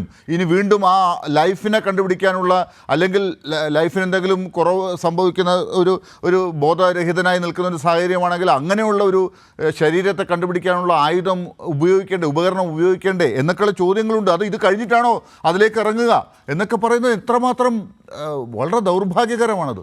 അല്ല, തീർച്ചയായിട്ടും നമുക്കറിയാമല്ലോ, അങ്ങനെയുള്ള സാഹചര്യങ്ങൾ വരുമ്പോഴാണ് നമ്മുടെ പരിമിതി നമുക്ക് മനസ്സിലാക്കാൻ കഴിയുന്നത്. ഇപ്പോൾ ഇതിനകത്ത് എന്തെല്ലാം സാങ്കേതിക ഒറ്റ മിനിറ്റ് ശ്രീ SK സജീഷ്, നമുക്ക് ആ പരിമിതികളിലൂടെ ഒന്ന് യാത്ര ചെയ്യാനുള്ള ഒരു സമയമാണോ എന്ന് എനിക്കറിയില്ല. നമുക്ക് ഇതിൽ എന്താണ് ചെയ്യാൻ പറ്റുക എന്നാണ് ശ്രീ സജീഷ് താങ്കൾക്ക് തോന്നുന്നത്? ഡോക്ടർ ലാൽ പറഞ്ഞത് ശരിയാണ്. പരിമിതികളിലൂടെ യാത്ര ചെയ്യേണ്ട ഒരു സമയമല്ല ഇത്. നമ്മുടെ ഒരു സഹോദരൻ്റെ ജീവൻ അവിടെ നമുക്ക് രക്ഷിച്ചെടുക്കാൻ വേണ്ടി കഴിയേണ്ടതുണ്ട്. അതിന് കൂട്ടായ പരിശ്രമമാണ് നടത്തേണ്ടത്. ആ കൂട്ടായ പരിശ്രമം ഇവിടെ നടക്കുന്നുണ്ട്. കേരള സർക്കാരിൻ്റെ ഭാഗത്തു നിന്ന് നല്ല നിലയിലുള്ള ഇടപെടൽ ഉണ്ടായിട്ടുണ്ട്. നേരത്തെ മന്ത്രി ആ കാര്യങ്ങൾ വിശദീകരിച്ചുകൊണ്ട് അതിലേക്ക് കടക്കണമെന്ന് എനിക്ക് തോന്നുന്നില്ല. മുഖ്യമന്ത്രി തന്നെ ഇടപെട്ടു. സത്യത്തിൽ കേരളത്തിൽ ശ്രദ്ധയിൽപ്പെടുത്തിയപ്പോഴാണ് മലയാളിയായ നമ്മുടെ ഒരു സഹോദരൻ ഈ മണ്ണിനടിയിൽ പെട്ടിട്ടുണ്ട് എന്ന വിവരം പോലും അവർക്ക് ലഭിക്കുന്ന സാഹചര്യമുണ്ടായത്. ആ നിലയിൽ ഇടപെടാൻ നമുക്ക് സാധിച്ചു. മാത്രവുമല്ല, കേരളത്തിൽ നിന്നുകൊണ്ട് ഇടപെടാൻ കഴിയുന്ന കാര്യങ്ങൾ ഇടപെട്ടു എന്നാണല്ലോ നേരത്തെ ബഹുമാനപ്പെട്ട മന്ത്രി ഇവിടെ സൂചിപ്പിച്ചത്. GPR സിഗ്നൽ ഉൾപ്പെടെ നമ്മൾ കേരളത്തിൻ്റെതായ വഴിയിൽ എടുത്തു കൊടുത്തപ്പോഴാണ് അത്തരം സംവിധാനങ്ങൾ അനുസരിച്ച് അവിടെ അവർ തെരച്ചിൽ നടത്താൻ ഉൾപ്പെടെ ശ്രമിച്ചത്. കലക്ടർക്ക് ആ GPR സിഗ്നൽ ഉൾപ്പെടെ നമ്മളാണ് നൽകിയത് എന്നതുൾപ്പെടെ മന്ത്രിയുടെ വിശദീകരിക്കുകയുണ്ടായി. അത്തരം കാര്യങ്ങളെല്ലാം നമ്മൾ നൽകിയിട്ടുണ്ട്. അപ്പോൾ അതിനനുസൃതമായ രീതിയിൽ അവിടുത്തെ പ്രവർത്തനങ്ങൾ ഏകോപിപ്പിക്കാനും ഈ കാലത്തെ സാങ്കേതികവിദ്യ ഉപയോഗിച്ചുകൊണ്ട് മനുഷ്യജീവൻ രക്ഷിച്ചെടുക്കാനുമുള്ള പ്രവർത്തനം നടക്കേണ്ടതുണ്ട്. അതിനകത്ത് പല പരാതികളും ഈ അർജുൻ്റെ കുടുംബം ഉൾപ്പെടെ പലരും ഉന്നയിക്കുന്നുണ്ട്. ആ പരാതികൾ കേൾക്കാനും അതിനനുസരിച്ച് കാര്യങ്ങൾ മുന്നോട്ട് കൊണ്ടുപോകാനും ഒക്കെ കഴിയേണ്ടതുണ്ട്. ഒരു പക്ഷേ കേരളത്തിൽ നമ്മൾ കാണിക്കുന്ന ചില രീതികളും നമ്മുടെ ഇടപെടലുമെല്ലാം ഉണ്ട്. അത്രത്തോളം ഈ കാര്യങ്ങൾ മുന്നോട്ട് പോകുന്നില്ല എന്ന് ഈ വാർത്തകളും മറ്റും കാണുമ്പോൾ നമുക്ക് തോന്നുന്നുണ്ട്. ആ രീതിയിൽ ആകെ എല്ലാവരും ഒന്നിച്ചു നിന്നുകൊണ്ട് മുന്നോട്ട് പോകേണ്ട ഒരു ഘട്ടമാണിത്. അതിന് എല്ലാ വിധത്തിലുള്ള സഹകരണവും സംവിധാനവും എല്ലാം കേരളത്തിലെ സർക്കാർ ചെയ്തുകൊണ്ടിരിക്കുന്നുണ്ട്. അവിടെ നടക്കുന്ന പ്രവർത്തനങ്ങൾ കൂടി സാങ്കേതിക വിദ്യ കൂടി യോജിപ്പിച്ചുകൊണ്ട് എത്രയും പെട്ടെന്ന് മനുഷ്യജീവൻ രക്ഷിച്ചെടുക്കാനുള്ള പ്രവർത്തനങ്ങൾ നടത്തേണ്ടതുണ്ട്. ശ്രീ സജീഷ്, നമ്മൾ എത്ര ആവശ്യപ്പെട്ടിട്ടും അവർക്ക് ചില പരിമിതികളുണ്ട്. അതാണ് ശ്രീ KB ഗണേഷ് കുമാർ കുറച്ചു മുമ്പേ പറയാതെ പറഞ്ഞുകൊണ്ടിരിക്കുന്നത്. അദ്ദേഹം രാഷ്ട്രീയം പറയേണ്ട ഈ ഘട്ടത്തിൽ നിന്നൊക്കെ വിചാരിച്ചിട്ടായിരിക്കണം കുറ്റപ്പെടുത്തി പറയുന്നില്ല. അത് തന്നെയാണ് നമുക്കിപ്പോഴും വേണ്ടത്. കുറ്റപ്പെടുത്തുകയല്ല, അവർ ചെയ്യട്ടെ. പക്ഷേ അവർക്ക് അത് പറ്റുമോ എന്ന് നമുക്ക് സംശയം തോന്നുന്ന നമ്മുടെ ചില ഇടപെടലുകൾ നമ്മൾ ഇത്തരം ഘട്ടങ്ങളിൽ നടത്തിയിട്ടുള്ള അനുഭവം വെച്ചിട്ട് നമുക്ക് തോന്നുന്ന ചില കാര്യങ്ങളും ചോദ്യങ്ങളുമാണ്. അത് എത്ര കാത്തിരിക്കാൻ പറ്റും അർജുൻ്റെ ഒരു ജീവൻ വെച്ച്? അല്ല, അതിൽ ഇടപെടും എന്ന് തന്നെയാണല്ലോ ബഹുമാനപ്പെട്ട മന്ത്രി ഉൾപ്പെടെ ഇപ്പോൾ ഇവിടെ സൂചിപ്പിച്ചിട്ടുള്ളത്. അതിനനുസരിച്ച് നല്ല ഇടപെടലുകൾ ഉണ്ടാകട്ടെ, നമുക്കിപ്പോൾ പ്രതീക്ഷിക്കാം. അല്ലാതെ ഇവിടെ കേരളത്തിൽ ചില മാധ്യമങ്ങളും ചില ആളുകളും, ഞാനിപ്പോൾ ഒന്നും വിമർശിക്കുന്നില്ല, ഏത് ദുരന്തമുഖത്തും സർക്കാരിനെ വിമർശിക്കുന്ന അല്ലെങ്കിൽ രാഷ്ട്രീയം കാണുന്ന ഒരു രീതി ഈ കേരളത്തിലുണ്ട്. ആ രീതി നമ്മൾക്ക് എല്ലാ സ്ഥലത്തും നമുക്കങ്ങനെ സ്വീകരിക്കാൻ വേണ്ടി കഴിയില്ലല്ലോ. ആ രീതി കേരളത്തിൽ മാത്രമുള്ള ദൗർഭാഗ്യകരമായ ഒരു അവസ്ഥയാണ്. സത്യത്തിൽ നമ്മൾ കാണേണ്ടത്, കേരളത്തിൽ നമുക്ക് സാധാരണഗതിയിൽ പറയാം, കണ്ണുള്ളപ്പോഴാണ് കണ്ണിൻ്റെ കണ്ണ് നഷ്ടപ്പെട്ടാലാണ് കണ്ണിൻ്റെ വിലയറിയൂ എന്ന് പറഞ്ഞ പോലെയാണ് കേരളത്തിൽ ഈ കാര്യങ്ങൾ കൈകാര്യം ചെയ്തു പോകുന്ന ഒരു രീതിയെക്കുറിച്ച് പലപ്പോഴും കൃത്യമായി മനസ്സിലാക്കുന്നതിന് പോലും തയ്യാറാകാതെ, അല്ലെങ്കിൽ മനസ്സിലാക്കാൻ പോലും തയ്യാറാകാതെ എന്ത് ചെയ്യാണ്, രൂക്ഷമായ വിമർശനങ്ങളും മാത്രം ഉന്നയിക്കുന്ന ചില മാധ്യമ രീതികളും ചില രീതികളുമെല്ലാം കേരളത്തിലുണ്ട്. അതൊന്നും നമുക്ക് ഇപ്പോൾ ഇവിടെ നമുക്ക് കാണിക്കേണ്ടതില്ല.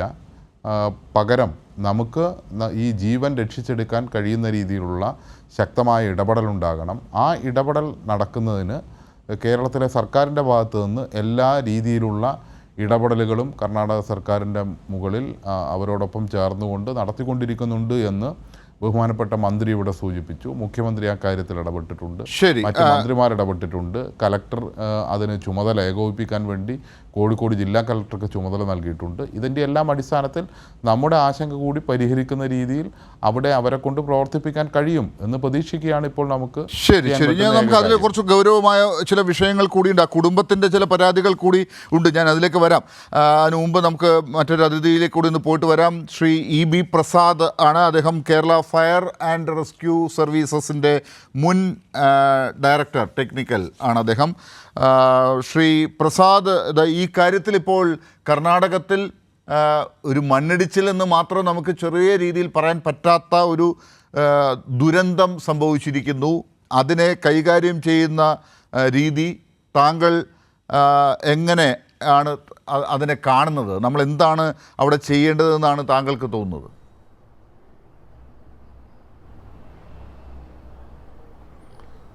ഏതു ദുരന്തത്തിനും പരിമിതികളുണ്ടാവും റെസ്ക്യൂ ഓപ്പറേഷന്. അപ്പോൾ ഇവിടെ സംബന്ധിച്ച് കർണാടകത്തിന് ചില പരിമിതികൾ ഉണ്ട് എന്ന് ബഹുമാനപ്പെട്ട മന്ത്രി തന്നെ പറഞ്ഞതായിട്ടാണ് മനസ്സിലാക്കുന്നത്.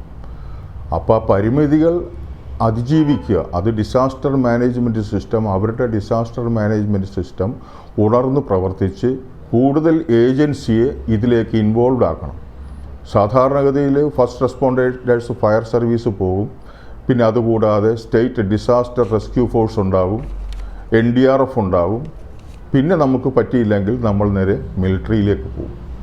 ഇങ്ങനെയുള്ള വിവിധ ഏജൻസികളാണ് കോർഡിനേഷനോട് ജില്ലാ കളക്ടറുടെ നേതൃത്വത്തിൽ പ്രവർത്തിക്കേണ്ടത്. ഇതൊക്കെ അപ്പോൾ ഇവിടെ മാൻഡേറ്ററി ആയി എല്ലാ സൈന്യം സംസ്ഥാനങ്ങളിലും ഉള്ള എന്നാണ് സംവിധാനങ്ങളാണോ? കർണാടകത്തിലും ഉണ്ട് എന്നാണോ കാണുന്നത്? അതെ, അവിടെ ഉണ്ട്. ഡിസാസ്റ്റർ മാനേജ്മെൻറ്റ് സിസ്റ്റം അവിടെയും ഇംപ്ലിമെൻറ്റ് ചെയ്തിട്ടുള്ളതാണ്. അത് ഇന്ത്യയിലെ എല്ലാ സംസ്ഥാനങ്ങളിലും ഉള്ളതാണ്. അപ്പോൾ ആ സിസ്റ്റം ഒന്നുകൂടി ഉണർന്ന് പ്രവർത്തിക്കണം. അവിടുത്തെ കർണാടക സ്റ്റേറ്റ് ഡിസാസ്റ്റർ റെസ്ക്യൂ ഫോഴ്സിൻ്റെ ഡെപ്യൂട്ടി ഡയറക്ടറുമായിട്ട് സംസാരിച്ചപ്പോൾ അദ്ദേഹം പ്രാഥമികമായിട്ട് പറഞ്ഞത് ഹെവി റെയിനാണ്, അതുകൊണ്ട് ഞാൻ പറയുന്നത് അദ്ദേഹത്തിന് കേൾക്കാൻ സാധിക്കുന്നില്ല എന്നാണ് പറഞ്ഞത്. വീണ്ടും കൂടുതൽ സംസാരിക്കാനായിട്ടുള്ളൊരു അവസരം കിട്ടിയില്ല. അതിശക്തമായ മഴ പെയ്യുന്നുണ്ട്, പക്ഷേ അതിനെയും അതിജീവിക്കുക എന്നുള്ളതാണ് നമ്മളുടെ സിസ്റ്റത്തിൻ്റെ കഴിവ്. കൂടുതൽ ഏജൻസിയെ വയ്ക്കണം. രാത്രി രക്ഷാപ്രവർത്തനം ഒരു കാരണവശാലും നിർത്തിവെക്കരുത്. എന്നാൽ ഈ സമയത്ത് കൂടുതൽ മണ്ണ് നമ്മളുടെ ദേഹത്തേക്ക് ഇടിഞ്ഞ് വീഴാതെ നമ്മൾ നോക്കുക. ഇങ്ങനെ ഒരുപാട് കാര്യങ്ങൾ നമ്മൾ ചെയ്യേണ്ടതുണ്ട്. 89 കൊയിലാണ്ടിയിൽ മുച്ചുകുന്നെന്ന് പറയുന്ന സ്ഥലത്ത് ഏകദേശം 10 ഏക്കറോളം സ്ഥലത്ത് മണ്ണിടിഞ്ഞ് വീണ് അതിനകത്ത് 10-ലധികം തൊഴിലാളികൾ അകപ്പെട്ടൊരു സംഭവമുണ്ട്. അന്ന് കോഴിക്കോട് ജില്ലയിൽ ഒരു ഹിറ്റാച്ചി പോലും ഇല്ല. അത് രാത്രി ഇത് നിർത്തിവെക്കാനായിട്ട്, റെസ്ക്യൂ ഓപ്പറേഷൻ നിർത്തിവെക്കാനായിട്ട് പ്രാഥമിക ഒരു തീരുമാനം ഉണ്ടായെങ്കിലും പിന്നീട് അത് ഞങ്ങൾ മുന്നോട്ട് കൊണ്ടുപോവുകയാണ് ചെയ്തത്. വയനാട് നിന്നാണ് പിറ്റേ ദിവസം ഒരു ഹിറ്റാച്ചി കൊണ്ടുവന്നത്. അപ്പോൾ അന്നത്തെ കാലത്ത് 26 മണിക്കൂർ തുടർച്ചയായിട്ട് റെസ്ക്യൂ ഓപ്പറേഷൻ നടത്തിയാണ് അത്രയും തൊഴിലാളികളെ ഞങ്ങൾക്ക് പുറത്തേക്ക് എടുക്കാൻ സാധിച്ചത്. അന്ന് ജനങ്ങൾ സംഘടിച്ച് നിന്ന് മൺകുട്ടയിലാണ് മണ്ണ് വാരി പുറത്തോട്ട് നീക്കിയത്. ഇന്ന് ആ സാഹചര്യം മാറി നമ്മൾ പുരോഗമിച്ചിട്ടുണ്ട്. ഇവിടെ അത് ലൊക്കേറ്റ് ചെയ്തെന്ന് പറയുന്ന വണ്ടി, ഇത് ഗ്രൗണ്ട് പെനിട്രേറ്റിംഗ് റഡാർ ഉണ്ടെങ്കിൽ 30 മീറ്റർ വരെയുള്ള സ്ഥലങ്ങളിൽ പോയി ഇത് ഐഡൻറ്റിഫൈ ചെയ്യാൻ പറ്റും. ലോ ഫ്രീക്വൻസിയുള്ള റഡാറുകളാണെങ്കിലും പരമാവധി 30 മീറ്റർ വരെയും താഴ്ചയിൽ പോയിട്ട് അവിടുത്തെ സ്ഥിതിഗതികൾ നമുക്ക് വിവരം തരുന്നുണ്ട്. അത് IIT-കളിലും ഡിഫൻസിനും അങ്ങനെയുള്ള പ്രധാന ഇൻസ്റ്റിറ്റ്യൂഷനിലൊക്കെ ഉള്ള സംഗതികളാണ്. പക്ഷേ എന്തുകൊണ്ട് ഇവർക്ക് ഇവിടെ അത് ഉപയോഗിക്കാൻ പറ്റുന്നില്ല എന്നുള്ളതിനെക്കുറിച്ച് വ്യക്തമായിട്ടൊരു അഭിപ്രായം ഈ അവസരത്തിൽ ഇവിടെ ഇരുന്നുകൊണ്ട് എനിക്ക് പറയാൻ പറ്റുന്നില്ല. പക്ഷേ ബെറ്റർ കോർഡിനേഷൻ നടത്തി മിനിമം ടൈമിൽ നമുക്ക് ഈ കാഷ്വാലിറ്റിയെ കണ്ടെടുക്കുക എന്നത് അത്യാവശ്യമാണ്. ഒരു സെക്കൻഡ് ഡോക്ടർ ജി.വി. ഹരി, എന്തുകൊണ്ടാണ് ഈ സംവിധാനങ്ങൾ കർണാടക സർക്കാരിന് അവിടെ ഉപയോഗപ്പെടുത്താനാകാതെ പോകുന്നത്? അങ്ങനെ ഒരു ഉപയോഗപ്പെടുത്തുന്നില്ല എന്നൊന്നും ഒരിക്കലും പറയാൻ കഴിയില്ല ലാലെ. ഇതിനകത്ത് നമുക്ക് എല്ലാവരും പറയുന്നത് ശ്രദ്ധിച്ചിട്ടുണ്ടാവും താങ്കൾ. ഹെവി റെയിൻ അവിടെ കഴിഞ്ഞ 4 ദിവസമായി വളരെ വലിയ മഴയാണ്. അത് മാത്രമല്ല ഈ മണ്ണിടിഞ്ഞ് മഴയെ അതിജീവിക്കാനുള്ള സാങ്കേതികത്വം നമുക്ക് അവിടെ കർണാടകത്തിന് ഇല്ല എന്നാണോ പറയുന്നത്? അങ്ങനെയല്ല. അതിനകത്ത് 1-2 സ്ഥലത്തല്ലല്ലോ, ഇതിപ്പോൾ 2-3 സ്ഥലത്ത് ഈ മണ്ണിടിച്ചിലുണ്ടായിട്ടുണ്ട്. നമുക്കറിയാലോ, നമുക്കിപ്പം നമ്മൾ വയനാട്ടിൽ കണ്ടത്, അതോടൊപ്പം തന്നെ നമുക്ക് നേരത്തെ നമ്മുടെ പല സ്ഥലങ്ങളിൽ നടന്നിട്ടുള്ള ഇത് പ്രകൃതി ദുരന്തമാണ്. ഇപ്പോൾ നമ്മളായിട്ടുണ്ടാക്കിയ ദുരന്തമല്ലേ. ഇപ്പോൾ നമുക്കിപ്പോൾ തിരുവനന്തപുരത്ത് സംഭവിച്ചതുപോലുള്ള ഒരു കാര്യമായിട്ടല്ല നമ്മളിതിനെ കാണുന്നത്. നമ്മൾ 2 പ്രളയത്തെ അതിജീവിച്ചതാണ്.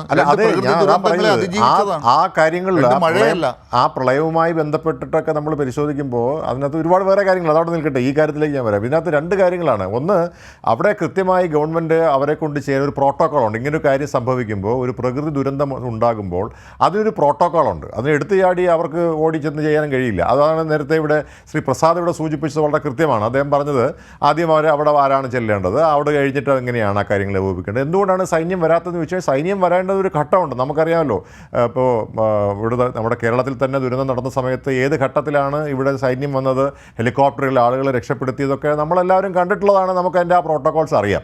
അപ്പോൾ അതുകൊണ്ട് ഇവിടെ നമുക്കറിയാം 4 ദിവസം മുമ്പാണ് ഈ ദുരന്തം ഉണ്ടാകുന്നത്. അവിടെ അങ്ങനെ ഒരു ദുരന്തം ഉണ്ടായപ്പോൾ ഇതിനടിയിൽ ഒരു മനുഷ്യൻ പ്രോട്ടോകോൾ, എനിക്ക് അതാണ് മനസ്സിലാകാത്തത് ഡോക്ടർ ജി.വി. ഹരി. ഒരു മനുഷ്യൻ്റെ ജീവൻ ആ മണ്ണിനടിയിലുണ്ട്, എവിടെയാണെന്ന് ഇപ്പോഴും കണ്ടെത്താൻ പറ്റുന്നില്ല. അതിൻ്റെ ഒരു ആയുധം പോലും കയ്യിലില്ല. നേരത്തെ സംസാരിച്ചപ്പോൾ ഞാൻ മിനിസ്റ്ററോട് തന്നെ ചോദിച്ചത് അതാണ്, മെറ്റൽ ഡിറ്റക്ടർ ഉപയോഗിച്ച് ലോറി കണ്ടെത്താം എന്നുള്ളതല്ലാതെ അത് കഴിഞ്ഞ് അതിനകത്ത് ആളില്ല എന്ന് കണ്ടെത്തിയാൽ പിന്നെ മനുഷ്യന് വേണ്ടിയുള്ള തെരച്ചിൽ ആരംഭിക്കാൻ പോകുന്ന ഒരുതരം മണ്ടത്തരം എന്ന് ഇപ്പോൾ പറയേണ്ടി വരും. എന്താണ് അവിടെ നടക്കുകയെന്ന് അറിയില്ല. അല്ലല്ല, പക്ഷെ അതൊരു പ്ലാനോട് കൂടിയാണോ അതോ ചെയ്ത് പരിശീലിച്ച് നോക്കുന്നതാണോ? ഇതാണ് അറിയേണ്ടത്. ഇത് ഇപ്പോൾ ഒരു സംഭവം ഉണ്ടായി കഴിഞ്ഞാൽ നമ്മൾ മനസ്സിലാക്കേണ്ട ഒരു പ്രധാനപ്പെട്ട കാര്യം, അവിടെ അതിന് നേതൃത്വം കൊടുക്കാൻ ഒരു കളക്ടറുണ്ട്. ആ കളക്ടർക്ക് മുകളിൽ അതുമായി ബന്ധപ്പെട്ടിട്ടുള്ള ഒരു മിനിസ്ട്രി ഉണ്ട്, അല്ലെങ്കിൽ അതുമായി ബന്ധപ്പെട്ട് സർക്കാരുണ്ട്. ആ സർക്കാർ പക്ഷേ ആ കളക്ടർ ഉൾപ്പെടെയുള്ള ഉദ്യോഗസ്ഥർ നമ്മുടെ കേരളത്തിൽ നിന്നുള്ള മന്ത്രിമാരൊക്കെ ഇടപെട്ടപ്പോൾ അവർക്കൊരു ആശ്വാസം ഉണ്ടായി എന്നാണ് ഞാൻ നേരത്തെ പറഞ്ഞതിൽ നിന്ന് മനസ്സിലാക്കി. അല്ല, അത് ഇങ്ങനെ ഇവിടെ അവിടെ ലോറിയും അതിനകത്തൊരു മനുഷ്യനും ഉണ്ട് എന്നുള്ള കാര്യം നമ്മൾ മനസ്സിലാക്കുക. ഇവിടെ എങ്ങനെയാണ് അർജുൻ എന്ന് പറയുന്ന നമ്മളെല്ലാവരും അർജുനെ തിരിച്ചു കൊണ്ടുവരാൻ ആഗ്രഹിക്കുന്ന അർജുൻ അവിടെ മിസ്സിംഗ് ആയിട്ടുണ്ട് എന്നുള്ളത് അവരുടെ വീട്ടുകാർ പറയുമ്പോഴാണ് അറിയുന്നത്. അത് ഗവൺമെന്റിനോ അല്ലെങ്കിൽ അവിടെയുള്ള ആളുകൾക്കോ അറിയില്ല. കാരണം ഞാൻ നേരത്തെ സൂചിപ്പിച്ചതുപോലെ പക്ഷേ അത് നമ്മുടെ കാര്യമാണ്. പക്ഷേ കർണാടകത്തിൽ അവരുടെ ബന്ധുക്കൾ അവിടെ ഉണ്ട്. 2 ദിവസമായിട്ട് അവർ അവിടെ പോയി പറയുന്നുണ്ട്, ഉദ്യോഗസ്ഥർ കേൾക്കുന്നില്ല, അവിടെയുള്ള ആരും തിരിഞ്ഞു നോക്കുന്നില്ല എന്നുള്ളതാണ് അവരുടെ പരാതി.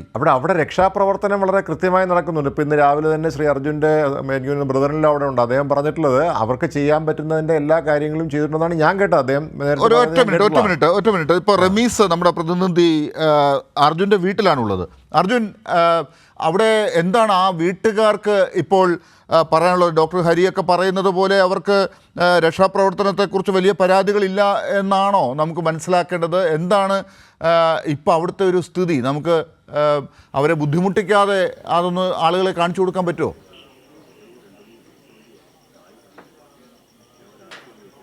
സിജു, ഞാനിപ്പോൾ നിൽക്കുന്നത് കണ്ണാടിക്കലുള്ള അർജുൻ്റെ വീട്ടിലാണ്.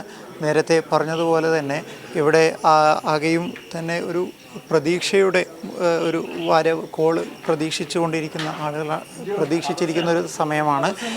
നേരത്തെ നമ്മൾ പറഞ്ഞിട്ടുണ്ടായിരുന്നു, ഈ വാർത്ത വന്നതിന് പിന്നാലെ ഈ ഒരു കുടുംബത്തിൻ്റെ പ്രയാസം മനസ്സിലാക്കിയ ഉടൻ തന്നെ കൃത്യമായ ഇടപെടലുകൾ അധികാരികളെല്ലാം തന്നെ എടുത്തിരുന്നു. കൂടാതെ തന്നെ കലക്ടറും മാത്രമല്ല ജനപ്രതിനിധികളെ MLA MP ഒക്കെയും തന്നെ ഈ വീട്ടിലെത്തി ഇവരെ ആശ്വസിപ്പിച്ചിരുന്നു. നിലവിൽ അതിന് പിന്നാലെ തന്നെ കൃത്യമായ ഇടപെടലുകളും ഊർജിതമായ അന്വേഷണവുമായിരുന്നു അവിടെ നടക്കുന്നത്. ഇപ്പോൾ നമ്മളോട് അർജുൻ്റെ സഹോദരി അഞ്ജു ചേരുന്നുണ്ട്. നിലവിലിപ്പം വീണ്ടും പരിശോധന ശക്തമാക്കിയിരിക്കുകയാണ്. അപ്പോൾ എന്താണ് നിങ്ങൾക്ക് ഈ ഒരു അവനെ കണ്ടു കിട്ടുന്നവരെ ഇത് റെസ്ക്യൂ കണ്ടിന്യൂ ചെയ്യണം എന്നാണ് നമുക്ക് പറയാനുള്ളത്. പിന്നെ ഇപ്പം അവിടുന്ന് പാനിയം വിളിച്ചിട്ടുണ്ടായിരുന്നു ഒരു കംപ്ലയിൻറ്റ് എഴുതി തരാൻ വേണ്ടിയിട്ട്. നമ്മൾ ആ 16-ാം തീയതി സംഭവം നടന്ന അന്ന് രാത്രി, അതായത് ഒന്നും അവനെ പറ്റി ഇൻഫോർമേഷൻ കിട്ടാത്തതിൻ്റെ ഭാഗമായിട്ട് അനിയത്തി ഓൺലൈനിൽ നമ്പർ എടുത്തിട്ട് കുംത സ്റ്റേഷനല്ലേ, അങ്കോള സ്റ്റേഷനിൽ വിളിച്ചിട്ടുണ്ടായിരുന്നു. വിളിച്ചിട്ട് പറഞ്ഞു ഞങ്ങളെ ബ്രദർ ഇങ്ങനെ ട്രക്കും കൊണ്ട് വന്നിട്ട് മിസ്സായിട്ടുണ്ട്, അത് പറയാൻ വേണ്ടിയിട്ടാണെന്നൊക്കെ അവൾ സംസാരിച്ചു. അപ്പോൾ അവർ പറഞ്ഞു ചൊവ്വാഴ്ചയാണോ അതോ ബുധനാഴ്ചയാണോ? ബുധനാഴ്ചയാണോ? നമുക്ക് ഉച്ചയ്ക്ക് ഇവിടെ കിട്ടിയിട്ടുണ്ട്. ഏത് ദിവസമായിരുന്നു? 16-ാം തീയതി ഉച്ചയ്ക്ക് അവിടെ കിട്ടിയിട്ടുണ്ടെന്നാണ് നമുക്ക് സ്റ്റേഷനിൽ നിന്ന് കിട്ടിയ ഇൻഫോർമേഷൻ. അത് അവിടുത്തെ ഓണേഴ്സും അവരെല്ലാവരും കൂടെ ഇടപെട്ടിട്ടാണ് ആ ഒരു ഇൻഫോർമേഷൻ അവർ സ്റ്റേഷനിൽ എത്തിച്ചത്. പക്ഷേ ഇന്ന് എൻ്റെ ഹസ്ബൻഡ് അവരൊക്കെ അവിടെ എത്തിയത് 17-ാം തീയതിയാണ്. അന്ന് രാവിലെയും വൈകിട്ടും അവർ സ്റ്റേഷനിൽ പോയി. പക്ഷേ അവർ FIR ഇടാൻ കൂട്ടാക്കിയില്ല. കാരണം അതെന്തൊക്കെയോ ടെക്നിക്കൽ വശം, ഇത് കാണാതെ മണ്ണിടിച്ചിലിൻ്റെ അതൊക്കെ പറഞ്ഞിട്ട് നമുക്ക് അവരൊന്നും FIR ഒന്നും രജിസ്റ്റർ ചെയ്യേണ്ട, ഒരുപാട് ആളുകളുണ്ടെങ്കിൽ ഒരുമിച്ചൊരു FIR രജിസ്റ്റർ ചെയ്യാമെന്നല്ല, അങ്ങനെ എന്തൊക്കെയോ അവർ ടെക്നിക്കലായിട്ട് പറഞ്ഞു. നമുക്ക് അത്ര ക്ലിയർ ആയിട്ടില്ല. പിന്നെ ഇന്നിപ്പം പറയുന്നുണ്ട് അവർ ഇതുവരെ അങ്ങനെ ഒരു നമ്മളെ ഭാഗത്ത് നിന്നും അങ്ങനെ ഒരു ഇൻഫോർമേഷൻ അല്ലെങ്കിൽ മിസ്സിങ്ങിൻ്റെ കാര്യം നമ്മൾ അവരെ ഇൻഫോം ചെയ്തിട്ടില്ല എന്നാണ് ഇപ്പം ലേറ്റസ്റ്റ്. പോലീസ് ഇപ്പോൾ ഒരു കംപ്ലയിൻറ്റ് തരാൻ പറഞ്ഞു.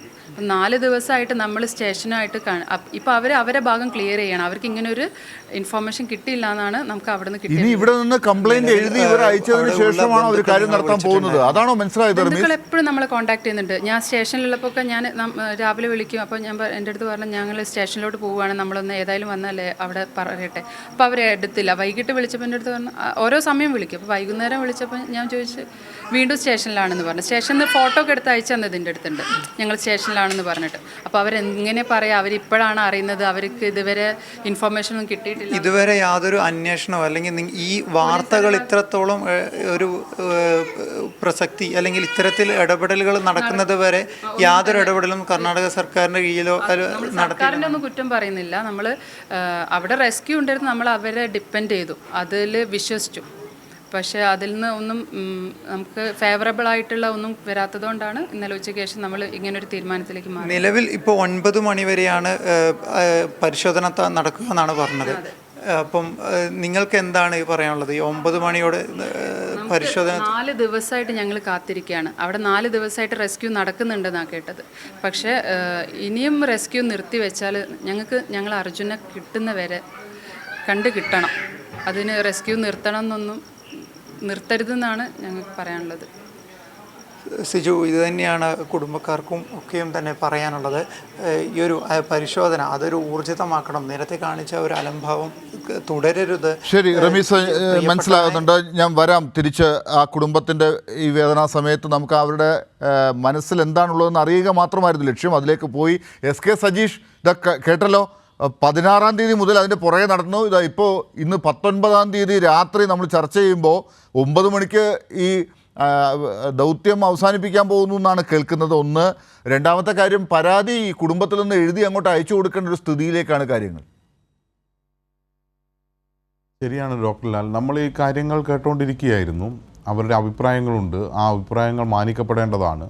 ആ അഭിപ്രായം മാനിച്ചുകൊണ്ടാണ് കേരളത്തിലെ സർക്കാരും മന്ത്രിമാരും ഒക്കെ തന്നെ ഇടപെട്ടിട്ടുള്ളത്. അതിൻ്റെ അടിസ്ഥാനത്തിൽ തന്നെയാണ് നമുക്ക് വിവരം ലഭിച്ചപ്പോൾ നമ്മുടേതായ വഴിയിൽ കൂടെ എങ്ങനെ ഈ കാര്യങ്ങൾ ചെയ്യാം, GPS ട്രാക്ക് ചെയ്യുന്ന ഉൾപ്പെടെയുള്ള കാര്യങ്ങൾ ഇവിടെ നടന്നു എന്നാണ് നേരത്തെ മന്ത്രി പറഞ്ഞത്. അവിടെ അതിൻ്റെതായ രീതിയിൽ അവിടുത്തെ ട്രാൻസ്പോർട്ട് ഡിപ്പാർട്ട്മെൻറ്റ് കൃത്യമായി അത് ചെയ്തില്ല എന്ന് നേരത്തെ മന്ത്രി പറഞ്ഞപ്പോൾ തന്നെ സൂചിപ്പിക്കപ്പെടുകയുണ്ടായി. കാരണം ഇവിടെ നിന്നാണ് കൊടുത്തത്.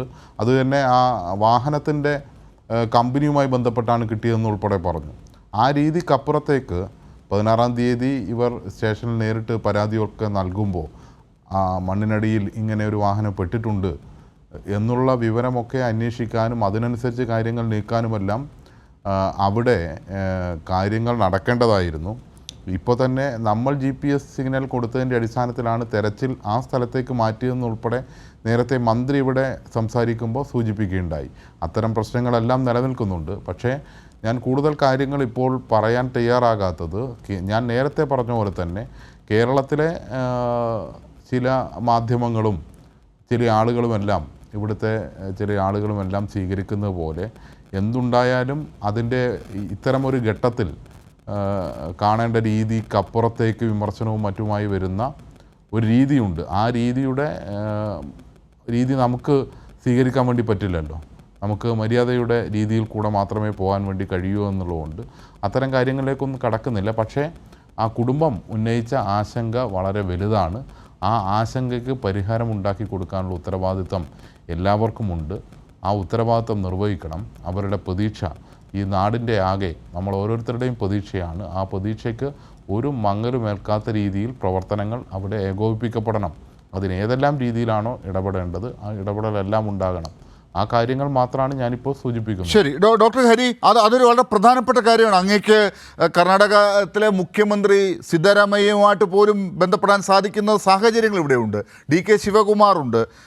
നിങ്ങളൊക്കെ മറ്റ് പരാതികളൊക്കെ വരുമ്പോൾ ഇത് അങ്ങോട്ടും ഇങ്ങോട്ടൊക്കെ പോവുകയോ യാത്ര ചെയ്യുകയൊക്കെ ചെയ്യുന്നവരാണ്. ഇത് ഈ പ്രോട്ടോക്കോളിൽ എന്തെങ്കിലും പ്രശ്നമുണ്ടെങ്കിൽ ആ കുടുംബത്തിൻ്റെ വേദന നമ്മളൊന്ന് കേൾക്കണ്ടേ? നമ്മുടെ സഹോദരൻ അർജുൻ്റെ കുടുംബത്തിൽ നിന്ന് ഇപ്പോൾ കേട്ട ആ കാര്യങ്ങൾ 9 മണിക്ക് നിർത്തി വെക്കരുത് എന്ന് പറയാൻ അങ്ങേക്ക് ഒരു മെസ്സേജ് അവിടെ നിന്ന് അയക്കാൻ പറ്റില്ലേ? അല്ല തീർച്ചയായിട്ടും ലാലെ, ഇപ്പം നമ്മൾ എന്തുകൊണ്ടാണ് ഇത് 9 മണിയിലേക്ക് മാറ്റിയത് അല്ലെങ്കിൽ വൈകുന്നേരം അവസാനിപ്പിക്കേണ്ട ഈ ഒരു സെർച്ച് 9 മണിയിലേക്ക് നീട്ടിയത് നമ്മുടെയൊക്കെ സമ്മർദ്ദം കൊണ്ട് തന്നെയാണ്. അപ്പോൾ നമ്മുടെ നേതാക്കന്മാരുടെയൊക്കെ സമ്മർദ്ദവും അതോടൊപ്പം തന്നെ ഇത് എത്രയും പെട്ടെന്ന് അർജുനെ കണ്ടെത്തണം എന്നുള്ള നമ്മുടെ അതിയായ ആഗ്രഹവും ഒക്കെ തന്നെയാണ് അങ്ങനെ ഒരു മാറ്റത്തിലേക്ക് പോയിട്ടുള്ളത്. നമ്മളിപ്പോൾ ഇത് പറയുമ്പോഴും ഞാനും ലാലുമൊക്കെ ഇത് ചർച്ച ചെയ്യുമ്പോഴും അവിടെ കോരിച്ചൊരിയുന്ന മഴയായിരുന്നു കുറച്ച് മുമ്പ് വരെ. അതിൽ നിന്നാണ് അവിടെ നിന്ന് അപ്പോൾ നമുക്കറിയാമല്ലോ ഇപ്പം ഇവിടെ ഈ ദുരന്തവുമായി ബന്ധപ്പെട്ട് അല്ലെങ്കിൽ ദുരന്ത നിവാരണം അങ്ങനെയുള്ള കാര്യങ്ങളൊക്കെ ചെയ്ത് അല്ലെങ്കിൽ അതിനുള്ള അനുഭവമുള്ള ശ്രീ പ്രസാദ് ഇരിപ്പുണ്ട്. അദ്ദേഹത്തിന് അറിയാം ഇത്രയും വലിയ നമുക്കിപ്പോൾ ഒരു മൺവെട്ടി കൊണ്ട് കോരി മാറ്റാൻ കഴിയുന്ന തരത്തിലുള്ള മണ്ണല്ല അവിടെ കിടക്കുന്നത്. നേരത്തെ മന്ത്രി തന്നെ പറഞ്ഞു ഏകദേശം 1,00,000 ടൺ മണ്ണ് അവിടെ നിന്ന് മാറ്റിയെങ്കിൽ മാത്രമേ ഈ വാഹനം അവിടെ ഉണ്ടോ അല്ലെങ്കിൽ 10-12 അടി പൊക്കമുള്ള ഈ വലിയ വാഹനം അവിടെ ഉണ്ടോ എന്ന് പോലും കണ്ടെത്താനായിട്ട് സാധിക്കുകയുള്ളൂ. അതുമാത്രമല്ല ജിയോളജി വകുപ്പിൻ്റെ വളരെ കൃത്യമായ നിർദ്ദേശമുണ്ട്. അവർ പറയുന്നത് 2 വശത്തു നിന്ന് മണ്ണ് മാറ്റരുത്, ഒരു വശത്തു നിന്ന് മാത്രമേ മണ്ണ് മാറ്റി ഇപ്പോൾ അന്വേഷണം തുടങ്ങാൻ പാടുള്ളൂ. അപ്പോൾ പരിമിതിയുണ്ട്. അവിടെ നിൽക്കുന്ന ആളുകൾക്ക് പോലും ചെയ്യണമെന്ന് ആഗ്രഹം ഉണ്ടെങ്കിൽ പോലും പരിമിതി. പിന്നെ ചിന്തിക്കാനൊന്നുമില്ല സാർ, പിന്നെ ചിന്തിക്കാനൊന്നുമില്ല. അത് ഈ ബാക്കി കാര്യങ്ങൾ കാര്യങ്ങളൊക്കെ വിട്ടിട്ട് NDRF-ലേക്ക് പോവുക, അല്ലെങ്കിൽ സൈന്യത്തിന്റെ സഹായത്തിലേക്ക് പോവുക, അല്ല, അതിൽ ഞാൻ ഒരു അല്പം ഒരു ഈഗോ വെക്കേണ്ട ആവശ്യമില്ല. അല്ല, ഞാൻ മനസ്സിലാക്കുന്നത് നാളെ അത് ഉണ്ടാകുമെന്ന് തന്നെയാണ് ഞാൻ മനസ്സിലാക്കുന്നത്. നാളെ രാവിലെയോടുകൂടി സൈന്യത്തിൻ്റെ സഹായം ആവശ്യപ്പെടാൻ തന്നെ സർക്കാർ തീരുമാനിക്കും, കർണാടക സർക്കാർ തീരുമാനിക്കും. കാരണം അവർക്കുള്ള പരിമിതി അവർക്കറിയാം. അതുകൊണ്ട് തന്നെ സ്വാഭാവികമായിട്ടും ഇതിനകത്ത് നമുക്ക് എത്രയും പെട്ടെന്ന് അങ്ങനൊരു മനുഷ്യജീവൻ, ഇപ്പോൾ നേരത്തെ സൂചിപ്പിച്ചത് അവിടെ ആ നദിക്കിലേക്ക് ഈ വാഹനം പോയി എന്നുള്ളതായിരുന്നു. പക്ഷേ അപ്പോഴാണ് നേവിയുടെ സഹായം ആവശ്യപ്പെട്ടത്. നിങ്ങൾ ശ്രദ്ധിച്ചിട്ടുണ്ടാവും അത്. അപ്പം മണ്ണിനടിയിലുണ്ട് എന്നുള്ളത് കൺഫേം ചെയ്യുന്നത് പിന്നീടാണ്. അപ്പോൾ ഇത് ഈ വെള്ളത്തിലേക്ക് ഇത് ഒഴുകിപ്പോകാനുള്ള സാധ്യതയാണ് കൂടുതലെന്ന് കണ്ടിട്ടാണ് നേവിയെ വന്നത്. നേവി വന്ന് പരിശോധിച്ചതിന് ശേഷം അല്ല, ഇതൊക്കെ കഴിഞ്ഞ 2-3 ദിവസങ്ങളായിട്ട് അനങ്ങാതിരുന്നിട്ടാണ് ഇന്ന് രാവിലെ മുതൽ, അത് ഉദ്യോഗസ്ഥരുടെ വീഴ്ചയാണെങ്കിൽ അതുകൂടി പരിശോധിക്കപ്പെടേണ്ടതാണ്. രാവിലെ ഇതിനകത്ത് ഞാൻ മനസ്സിലാക്കുന്നത് അങ്ങനെ ഒരാൾ അതിനകത്ത് പെട്ടുപോയിട്ടുണ്ടെന്നുള്ളത് ഇവരവിടെ നിന്ന് പറയുമ്പോൾ മാത്രമാണ് അവിടെ പലരും അറിയുന്നത്. ഇപ്പം ഞാൻ നമ്മൾ തന്നെ ഇന്ന് രാവിലെ ഇപ്പോൾ വാർത്തകൾ വരുമ്പോഴല്ലേ അത് അറിയുന്നത്. ഇങ്ങനൊരു സംഭവം, ഇങ്ങനൊരു വണ്ടിയും അതിൻ്റെ അതിനകത്തുള്ള ഡ്രൈവറും അടക്കമുള്ള ആളുകൾ അതിനകത്ത് പെട്ടുപോയി എന്നുള്ളത് നമ്മൾ അറിയുന്നത്. അപ്പോൾ അവിടെയാണെങ്കിലും ഒരുപാട് ദിവസമായി, ഇപ്പം നമുക്ക് വയനാട്ടിൽ കഴിഞ്ഞ 3-4 അല്ല, അതിനകത്ത് ശ്രീ പ്രസാദ്, നമുക്കറിയാലോ ഇത്തരത്തിലൊരു മണ്ണിടിച്ചിൽ അല്ലെങ്കിൽ വലിയൊരു ദുരന്തം ഉണ്ടാകുമ്പോൾ എത്ര പേർ അവിടെ ഉണ്ടായിരുന്നു എന്നോ എത്ര പേർ അതിൽ പെട്ടിട്ടുണ്ടാകുമെന്നോ ഒന്നും നേരത്തെ നമുക്കൊരു കണക്ക് ഉണ്ടാകണമെന്നില്ല. നമ്മൾ അറിയാത്ത ആളുകൾ പോലും അതിൽ പെട്ടുപോയിട്ടുണ്ടാകാം, നമ്പേഴ്സ് നമുക്കറിയില്ല. അങ്ങനെ വരുമ്പോൾ ആരെങ്കിലും ഒരാൾ പരാതിയായിട്ട് വരട്ടെ, അപ്പം മണ്ണ് തുറന്ന് നോക്കാം എന്നുള്ളതാണോ നിങ്ങളുടെ പ്രോട്ടോക്കോൾ? അതോ അവിടെ അതിനൊരു കൃത്യമായി ഇത് അവസാനിപ്പിക്കുക എന്നുള്ളതിന് വേറൊരു പ്രോട്ടോക്കോൾ ഉണ്ടോ?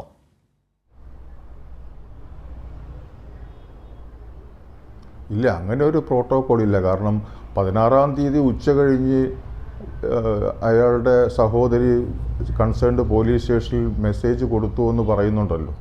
അത് നമുക്ക് വിശ്വസിക്കുക തന്നെ വേണം. അങ്ങനെ ഒരു മെസ്സേജ് കിട്ടിയിട്ടുണ്ടെങ്കിൽ തീർച്ചയായിട്ടും പോലീസ് മറ്റുള്ള ഏജൻസികളെ അറിയിക്കുക, അവരെ ഹയർ അതോറിറ്റീസിനെ അറിയിക്കുക, അതിനൊരു പ്രോട്ടോകോൾ പ്ലാൻ ചെയ്യുക, ഫോർമുലേറ്റ് ചെയ്യുക, റെസ്ക്യൂ ആക്ഷൻ ഫോർമുലേറ്റ് ചെയ്യുക. ആ ഒരു ഘട്ടം ഘട്ടമായിട്ട് ദ്രുതഗതിയിൽ നടത്തേണ്ട ഒരു കാര്യമാണ്. പക്ഷേ അവിടുത്തെ കാലാവസ്ഥ ഇത് ഒരു ലോക്കലൈസ്ഡ് ചെയ്തുള്ളൊരു ഒരു ദുരന്തമല്ലെന്നാണ് ഞാൻ മനസ്സിലാക്കുന്നത്. കർണാടകയിൽ പല സ്ഥലത്തും ഇതുപോലെ മണ്ണിടിഞ്ഞ് റോഡ് ബ്ലോക്കായി കിടക്കുന്ന ഒരു സാഹചര്യത്തിൽ അതിനെ പെട്ടെന്ന് നേരിടാനുള്ളൊരു അവസ്ഥ അവർക്ക് കാണില്ല എന്ന് തന്നെയാണ് മനസ്സിലാക്കുന്നത്. അത് അങ്ങനെ ആയിരിക്കാം. കാരണം ലോക്കലൈസ്ഡ് ചെയ്ത് ഒരിടത്ത്, ഇപ്പോൾ നമ്മുടെ വയനാടിൽ മണ്ണിടിച്ചിൽ വന്നപ്പോൾ ആ വയനാട് മാത്രമാണ് ഉരുൾപൊട്ടലും മണ്ണിടിച്ചിലും വന്നത്. നേരെ മറിച്ച് 2018 പ്രളയം വന്നപ്പോൾ കേരളത്തിൻ്റെ പല ഭാഗത്തും പ്രളയം വന്നു. അതിനെ നമ്മൾ ആ പല ഭാഗത്ത് വന്നിട്ട് പോലും നമ്മളതിനെ നേരിട്ടു. നമ്മളിപ്പോൾ ഒരു കമ്പാരിസന് നിൽക്കേണ്ടതില്ല. അവിടുത്തെ സാഹചര്യത്തിൽ നേരത്തെ പറഞ്ഞ കാര്യം തന്നെ ഒന്നുകൂടി പറയുകയാണ്. ബഹുമാനപ്പെട്ട മന്ത്രി പറഞ്ഞു കർണാടകത്തിന് കുറച്ച് പരിമിതികളുണ്ടെന്ന്. ആ പരിമിതികൾ ഉണ്ടെന്ന് നേരത്തെ നാം മനസ്സിലാക്കുക. എത്രയും പെട്ടെന്ന് നമ്മളുടെ പരിമിതികളെ മനസ്സിലാക്കി നമ്മൾ ഉണർന്ന് പ്രവർത്തിച്ച് കൂടുതൽ ഏജൻസിയെ കോർഡിനേറ്റ് അതിലേക്ക് പങ്കെടുപ്പിച്ചുകൊണ്ട് നമുക്ക് എത്രയും പെട്ടെന്ന് ആ മനുഷ്യ ജീവനെ കണ്ടെത്താനുള്ളൊരു നടപടി അങ്ങനെയാണെങ്കിൽ അത് ഇനി നാളെ വരെ കാത്തിരിക്കുന്നത് പോലും വലിയ ലാപ്സ് അല്ലേ? ഇന്ന് തന്നെ രാത്രി തന്നെ തീരുമാനം എടുക്കേണ്ട കാര്യമല്ലേ അത്? ഇല്ല, ഒരിക്കലും രാത്രിയൊക്കെ ഒരു റെസ്ക്യൂ ഓപ്പറേഷൻ നിർത്തിവെക്കുന്ന ഒരു സാഹചര്യം ഉണ്ടാക്കരുത്. അത് പല ഇമ്പാക്റ്റാണ് ഉണ്ടാക്കുന്നത്. ഒന്ന്, ആ ലൈഫിന് ലീവനോട് തന്നെ അയാളെ കിട്ടുന്നതിനുള്ള സാധ്യതയ്ക്ക് മങ്ങലേൽപ്പിക്കുന്ന ഒരു കാര്യം. 2, ഇയാളെ പ്രതീക്ഷിച്ചിരിക്കുന്ന കുടുംബത്തിൻ്റെ മാനസികാവസ്ഥ വളരെ മോശമാക്കുന്ന ഒരവസ്ഥ. ഇതൊന്നും നമ്മൾ ഉണ്ടാക്കാൻ പാടില്ല. അതൊരു സർക്കാരിൻ്റെ ഒരു ഭാഗമാണ്. അത് ചെയ്യുമെന്ന് തന്നെ വിശ്വസിക്കുന്ന ഞാൻ. തീർച്ചയായിട്ടും റെസ്ക്യൂ ഓപ്പറേഷൻ നിർത്തിവെക്കില്ല. അവർ രാത്രിയും തുടർന്ന് പ്രവർത്തിക്കും എന്ന് തന്നെയാണ് ആശിക്കുന്നത്. എത്രയും പെട്ടെന്ന് ആ വ്യക്തിയെ കണ്ടെത്താൻ സാധിക്കട്ടെ. കൂടുതൽ മെത്തേഡുകൾ ഉപയോഗിച്ച് കൂടുതൽ ഏജൻസിയെ ഏകോപിപ്പിച്ച് കൂടുതൽ മാൻ പവർ നിർത്തിക്കൊണ്ട് കൂടുതൽ എക്യുപ്മെൻസിനെ മൊബിലൈസ് ചെയ്തുകൊണ്ട് അവരുടെ സേഫ്റ്റി കൂടി എൻഷുർ ചെയ്തുകൊണ്ട് അവിടെ കൂടുതൽ ഊർജ്ജസ്വലമായി രക്ഷാപ്രവർത്തനം നടത്തട്ടെ. ശ്രീ പ്രസാദ്, ഇപ്പോൾ മുരളീകുമാർ കൂടി അയച്ചു തന്നിരിക്കുന്ന കാര്യങ്ങളിൽ ഈ തെർമൽ പ്രോബ് ഉപയോഗിക്കുക എന്നുള്ളൊരു കാര്യമുണ്ട്. ഈ നാഷണൽ ഡിസാസ്റ്റർ റെസ്പോൺസ് ഫോഴ്സ് ആർക്കോണത്തുള്ള ഈ ഫോഴ്സിൻ്റെ കയ്യിൽ, നേവിയുടെ കയ്യിൽ, ആർമിയുടെ കയ്യിലൊക്കെ ഈ പ്രോബുള്ള കിറ്റുണ്ട് എന്ന് അദ്ദേഹം പറയുന്നുണ്ട്. ഈ തെർമൽ പ്രോബ് ഈ മണ്ണിൽ കുത്തി ഇറക്കി അവിടെ ലൈഫ് ഉണ്ടോ എന്ന് പരിശോധിക്കലാണ് ചെയ്യുക. ലൈഫ് ഉണ്ടെന്ന് കണ്ടെത്തി കഴിഞ്ഞാൽ പിന്നെ വേറൊരു എക്യുപ്മെൻ്റ് ആണ് നോയ്സ് കണ്ടെത്താൻ വേണ്ടി ഉപയോഗിക്കപ്പെടുന്നത്. റഡാർ സെൻസർ ഉപയോഗിക്കുന്നതിനെക്കുറിച്ച് അദ്ദേഹം പറയുന്നുണ്ട്. അതുപോലെ if the person is luckily trapped in an air cavity. ഇതിപ്പോൾ എവിടെയെങ്കിലും അകത്ത്, ഈ മണ്ണിനകത്ത്, ഒന്നുകിൽ ഈ ക്യാബിനകത്താകാം, അല്ലെങ്കിൽ അർജുൻ വേറെ എവിടെയെങ്കിലും ഒരു സ്ഥലത്തേക്ക് വീഴപ്പെട്ടിട്ടുണ്ടെങ്കിൽ അവിടെ അദ്ദേഹത്തിന് സുരക്ഷിതമായി ഇരിക്കാൻ പറ്റുന്നൊരു ക്യാവിറ്റി ഉണ്ടെങ്കിൽ അവിടെ അദ്ദേഹത്തിൻ്റെ ശബ്ദം വളരെ ഫീബിളായിട്ടുള്ള സൗണ്ട് പോലും എടുക്കാൻ പറ്റുന്ന സംവിധാനങ്ങളുണ്ട്. A ground penetrating radar can detect other types of bodies, അതുൾപ്പെടെ ഇതിനകത്ത് പറയുന്നുണ്ട്. മൊബൈൽ റിങ് ചെയ്യുന്നുണ്ടെങ്കിൽ അത് കണ്ടെത്താൻ ആയിട്ടുള്ള സംവിധാനങ്ങളുണ്ട്. 10 ദിവസം കഴിഞ്ഞിട്ട് പോലും ഭൂമി കുലുക്കത്തിലൊക്കെ പെട്ട ആളുകളെ ജീവനോടുകൂടി പുറത്തേക്കെടുത്ത ഒരുപാട് അനുഭവങ്ങൾ ഉണ്ട് എന്നും പറയുന്നുണ്ട്. അതുകൊണ്ട് ഇതിനകത്ത് ഒരു തരത്തിലും ഒരു ലാപ്സും കാണിക്കാതെ എല്ലാ വഴികളും വേണം. ഹ്യൂമൻ ലൈഫ് അത്ര വാല്യുബിൾ ആയതുകൊണ്ട് don't spare any efforts, use all equipment needed, call NDRF എന്ന് അദ്ദേഹം അടിവരയിട്ട് പറയുന്നു. അതാണ് ഈ കാര്യത്തിൽ ഇപ്പോൾ പ്രസാദ് ചൂണ്ടിക്കാട്ടിയതുപോലെ മുരളി തുമ്മാരുകുടി പോലുള്ളവരൊക്കെ പറയുന്നത്. സജീഷ്, തീർച്ചയായും അത്തരം കാര്യങ്ങളിലേക്കെല്ലാം അടിയന്തരമായി പോകേണ്ടതുണ്ട്. ഇവിടെ നേരത്തെ സൂചിപ്പിക്കപ്പെട്ട പോലെ തന്നെ 16-ാം തീയതി തന്നെ കൃത്യമായ വിവരം അവർക്ക് ലഭിച്ചിട്ടും ഈ അന്വേഷണമെല്ലാം ആരംഭിക്കുന്നത്, ഈ അർജുനെ കേന്ദ്രീകരിച്ചുള്ള തിരച്ചിൽ ആരംഭിക്കുന്നത് ഇന്ന് മാത്രമാണ് എന്നത് വളരെ ഗൗരവകരമാണ്. ആ ഗൗരവകരമായ ഒരു അന്തരീക്ഷം നിലനിൽക്കുമ്പോൾ തന്നെ ഇനി അങ്ങോട്ട് ചെയ്യേണ്ട കാര്യങ്ങളിലും കൃത്യമായ നിലപാട് സ്വീകരിക്കണം. ഇതൊരു വലിയ അപകടമാണ്, ഏറ്റവും വലിയ ഒരു മണ്ണിടിച്ചിലാണ് ഉണ്ടായത് എന്നെല്ലാം പറയുമ്പോൾ നമ്മൾ കേരളത്തിൽ ഒരു മഹാപ്രളയത്തെ നേരിട്ട സമയത്തൊക്കെയുള്ള അനുഭവങ്ങൾ നമ്മുടെ മുന്നിലുണ്ട്. അതാത് സമയത്ത് ഡിസാസ്റ്റർ മാനേജ്മെൻറ്റ് കൃത്യമായ പ്രവർത്തനം നടക്കേണ്ടതുണ്ട്, അതിൻ്റെ ഏകോപനം നടക്കേണ്ടതുണ്ട്, എന്ത് സംവിധാനമാണ് ഉപയോഗിക്കേണ്ടതെന്ന് പെട്ടെന്ന് തീരുമാനങ്ങൾ എടുക്കേണ്ടതുണ്ട്. അത്തരം തീരുമാനങ്ങൾ ഉണ്ടാകുന്നുണ്ടോ എന്ന സംശയം ഈ ഘട്ടത്തിൽ ഉയർന്നു വരുന്നുണ്ടല്ലോ. കൃത്യമായ തീരുമാനം, ആ തീരുമാനം ഉപയോഗിച്ച് നേരത്തെ ഇവിടെ പറഞ്ഞ പോലെ തന്നെ മനുഷ്യനെ കണ്ടെത്താനും അവരുടെ ശബ്ദം തിരിച്ചറിയാനും ജീവനുണ്ടോ എന്ന്, ജീവനുള്ള മനുഷ്യൻ്റെ സാന്നിധ്യം അറിയാനും എല്ലാമുള്ള സാങ്കേതികത്വം ഇന്ന് കയ്യിലിരിക്കുന്നു. അത്തരം കിറ്റുകളെല്ലാം ലഭിക്കുമ്പോൾ ഇന്ന് അത്തരം കാര്യങ്ങൾ എത്തിക്കാനുള്ള സൗകര്യം ഉൾപ്പെടെ നമ്മുടെ കയ്യിൽ നിൽക്കുമ്പോൾ അതൊക്കെ പ്രയോജനപ്പെടുത്തുന്നില്ല എന്ന് കാണുമ്പോൾ ശാസ്ത്രീയ സംവിധാനങ്ങളിലേക്ക് പോകുന്നില്ല. ഇപ്പോൾ തന്നെ ഏറ്റവും ഒടുവിലത്തെ കാര്യം പോലും ഇവിടെ മന്ത്രി പറഞ്ഞപ്പോൾ മനസ്സിലാകുന്നത് GPS സിഗ്നൽ ഉൾപ്പെടെ നമ്മൾ കൊടുത്തപ്പോഴാണ് ഒരു പരിശോധനയ്ക്ക്, മെറ്റൽ ഡിറ്റക്ടറെല്ലാം ഉപയോഗിക്കുന്ന ഒരു പരിശോധനയ്ക്ക് ഇപ്പോൾ തയ്യാറായിരിക്കുന്നതെന്നാണ്. അപ്പോൾ ആ രീതിയിൽക്കപ്പുറത്തേക്ക് അവിടെ എന്താണ് ചെയ്യേണ്ടത് എന്ന ഒരു കൃത്യമായ തീരുമാനം ഉണ്ടാകേണ്ടതുണ്ട്. ഇപ്പോൾ മറ്റ് വിമർശനങ്ങളിലേക്ക് പോകുന്നില്ല, പക്ഷേ ഇത് വിമർശനം ഉയർന്നു വരേണ്ട ഒരു ഘട്ടത്തിലേക്ക് കാര്യങ്ങൾ നീങ്ങുകയാണ് എന്നതുകൂടി ഗൗരവകരമാണ്. ഡോക്ടർ ഹരി ഇപ്പോൾ അവരുടെ പരാതി ഉദ്യോഗസ്ഥർ കൃത്യമായി മറുപടി പറയുന്നില്ല എന്നുള്ളത്. നേരത്തെ അവർ പറയുന്നത് നേരിട്ട് നമ്മൾ കേട്ടു. അത് കഴിഞ്ഞിട്ട് ഈ സിഗ്നൽ കിട്ടിയ ഭാഗത്ത് പരിശോധന നടക്കുന്നില്ല എന്ന് അവർക്ക് പരാതിയുണ്ട്. കേരള സർക്കാർ അടിയന്തരമായ ഇടപെടൽ നടത്തണമെന്ന് അവർ പറഞ്ഞു. അവരുടെ ഒരു ആശങ്ക കൊണ്ടാണ്, അവരുടെ അടുത്തുള്ളൊരു സർക്കാർ അങ്ങനെ ഇടപെടണം എന്ന് അവർ പറയുന്നത്. റോഡിലെ മണ്ണ് മാറ്റൽ മാത്രമാണ് ഇപ്പോൾ മുൻഗണന കാണുന്നത്, ഈ അർജുനെ കണ്ടുപിടിക്കാനല്ല, രക്ഷാപ്രവർത്തനം ശരിയായ രീതിയിലല്ല എന്ന് അവർ പരാതി പറയുന്നു. അപ്പോൾ ഈ കാര്യത്തിൽ എന്താണ് കർണാടകം ഇങ്ങനെ കാത്തു നിൽക്കുന്നത് ഇപ്പോഴും NDRFിലേക്ക് പോകാൻ? അല്ല, എനിക്ക് ഞാൻ മനസ്സിലാക്കുന്നിടത്തോളം കർണാടകം കഴിഞ്ഞ 4 ദിവസം, അത് അവർ തന്നെ പറയുന്നുണ്ടല്ലോ. ഇപ്പോൾ നമ്മൾ കേട്ടു, അർജുൻ്റെ സഹോദരി പറയുന്നത് കേട്ടു, കഴിഞ്ഞ 4 ദിവസമായി തിരച്ചിൽ നടത്തുന്നുണ്ടെന്നുള്ള കാര്യത്തിൽ സംശയമില്ല. അപ്പോൾ അത് ഇവിടെ ഇതിനകത്ത് പിന്നെ അങ്ങനെയാണെങ്കിൽ എന്തിനാണ് ഇനി ഒരു പരാതി എഴുതി വാങ്ങുന്നത്? അല്ല അത് സ്വാഭാവികമായിട്ടുള്ള പോലീസിൻ്റെ ഒരു നടപടിക്രമമാണെന്നാണ് ഞാൻ മനസ്സിലാക്കുന്നത്. അല്ലെങ്കിൽ തന്നെ അത് ഇതൊക്കെ നമ്മുടെ നാട്ടിലാണ് സംഭവിക്കുകയാണെങ്കിൽ നേരത്തെ ഒന്ന് ആലോചിച്ച് നോക്കുക. ഒരല്പം മനുഷ്യത്വപരമായിട്ട് നമ്മൾ ആലോചിക്കണ്ടേ? നമ്മുടെ നാട്ടിലാണ് ഇതിങ്ങനെ സംഭവിച്ചിരുന്നെങ്കിൽ, ജോയിയുടെ കാര്യത്തിൽ ആ പരാതി വരട്ടെ എന്ന് പറഞ്ഞ് നമ്മൾ കാത്തിരുന്നെങ്കിലോ? അല്ലെ, ജോയിയുടെ കാര്യത്തിൽ പോലും നമ്മൾ കണ്ടില്ലേ അലാൽ, ഇപ്പോൾ ഒരു ആമയിഴഞ്ചാൻ തോട്ടിൽ, ഒരു ചെറിയ തോട്ടിൽ നടന്ന ഒരു സംഭവം, അതിനകത്ത് നമുക്ക് ചെയ്യാവുന്നതിൻ്റെ പരമാവധി കാര്യങ്ങൾ നമ്മൾ ചെയ്തിട്ട് പോലും നമുക്ക് ജോയിയെ രക്ഷിക്കാൻ സാധിച്ചില്ല, ഇല്ലേ?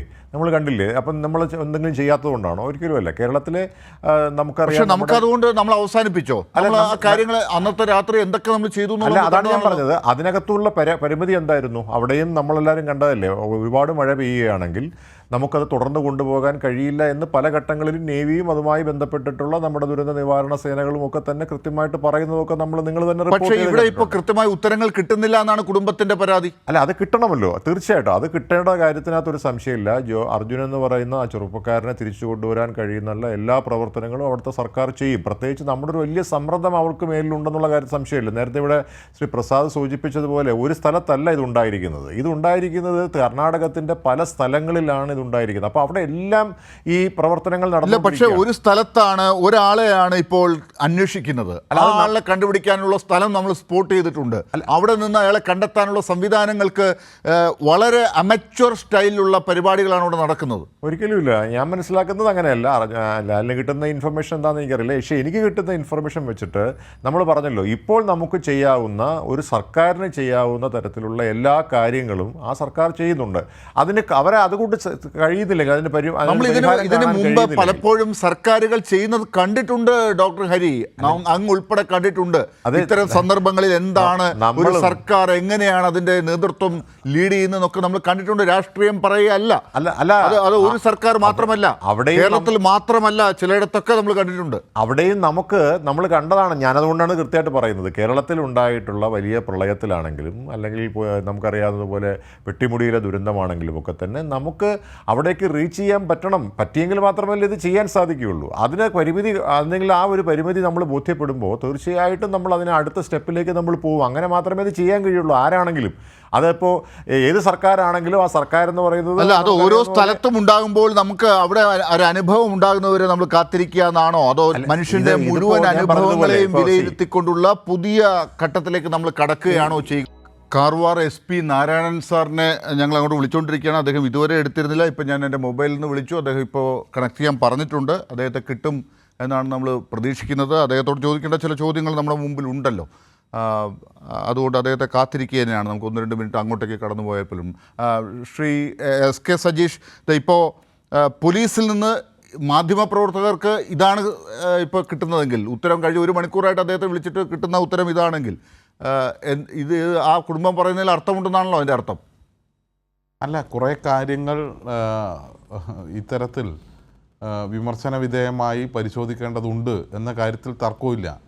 ഞാൻ നേരത്തെയും പറഞ്ഞ അതാണ്. കാരണം കേരളത്തിലെ ചില പ്രതിപക്ഷ നേതാക്കൾ ഒക്കെ സ്വീകരിക്കുന്ന ഒരു സമീപനം നമ്മൾക്ക് ഒരു ദുരന്തമുഖത്ത് സ്വീകരിക്കാൻ വേണ്ടി പറ്റില്ല എന്നുള്ളത് കൊണ്ട് മാത്രമാണ് ചില കാര്യങ്ങൾ പറയാത്തത്. പക്ഷേ ആ കുടുംബം ഇപ്പോൾ സംസാരിച്ചപ്പോൾ എന്താണ് അവസ്ഥ എന്ന് എല്ലാ ആളുകൾക്കും ബോധ്യമാകുന്നൊരു അവസ്ഥ നിലനിൽക്കുന്നുണ്ട്. ഓക്കെ സജീഷ്, ഇപ്പോൾ വരാം. നമുക്ക് നാരായണൻ സാർ ഉണ്ടെന്നാണ് എനിക്ക് തോന്നുന്നത്. Hello Shri Narayanan sir, can you here me? Yeah, good evening. Good evening, sir. Sir, what is the latest information about the Arjun, the missing person? Since morning, the rescue operation is happening at a landslide site. Morning, Arjun family members contacted us, and since it is a heavy rains are happening, that landslide is still happening, so that it is hampering our rescue operations. Number one, even though to find out the bench lorry, we have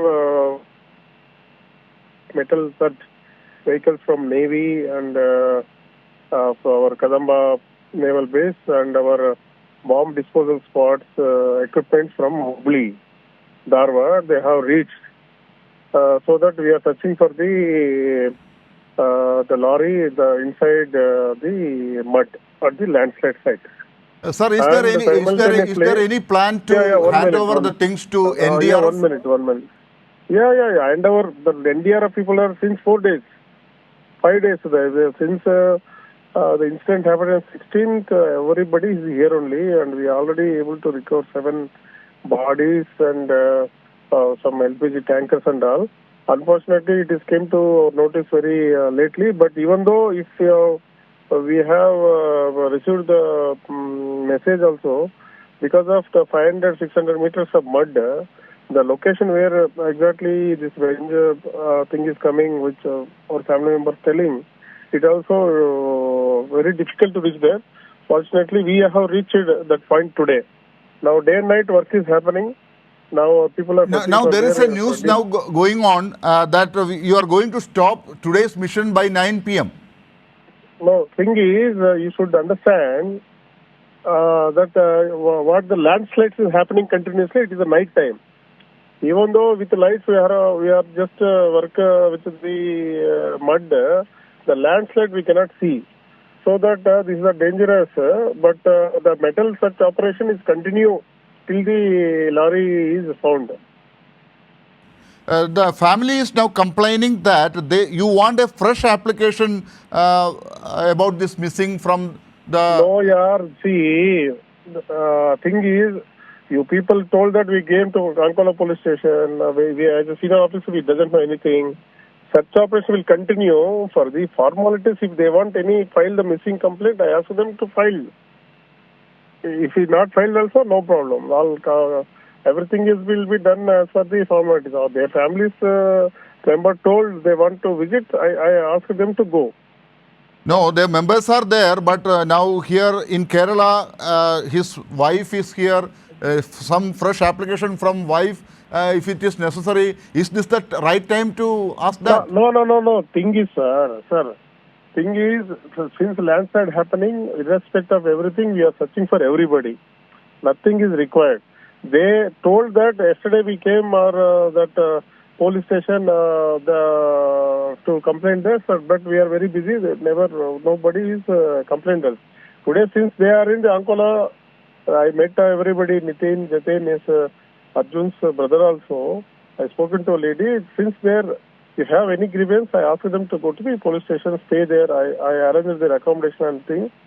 It is not necessary. And if they are insisted, if they want insisted, I ask them to go. That's all.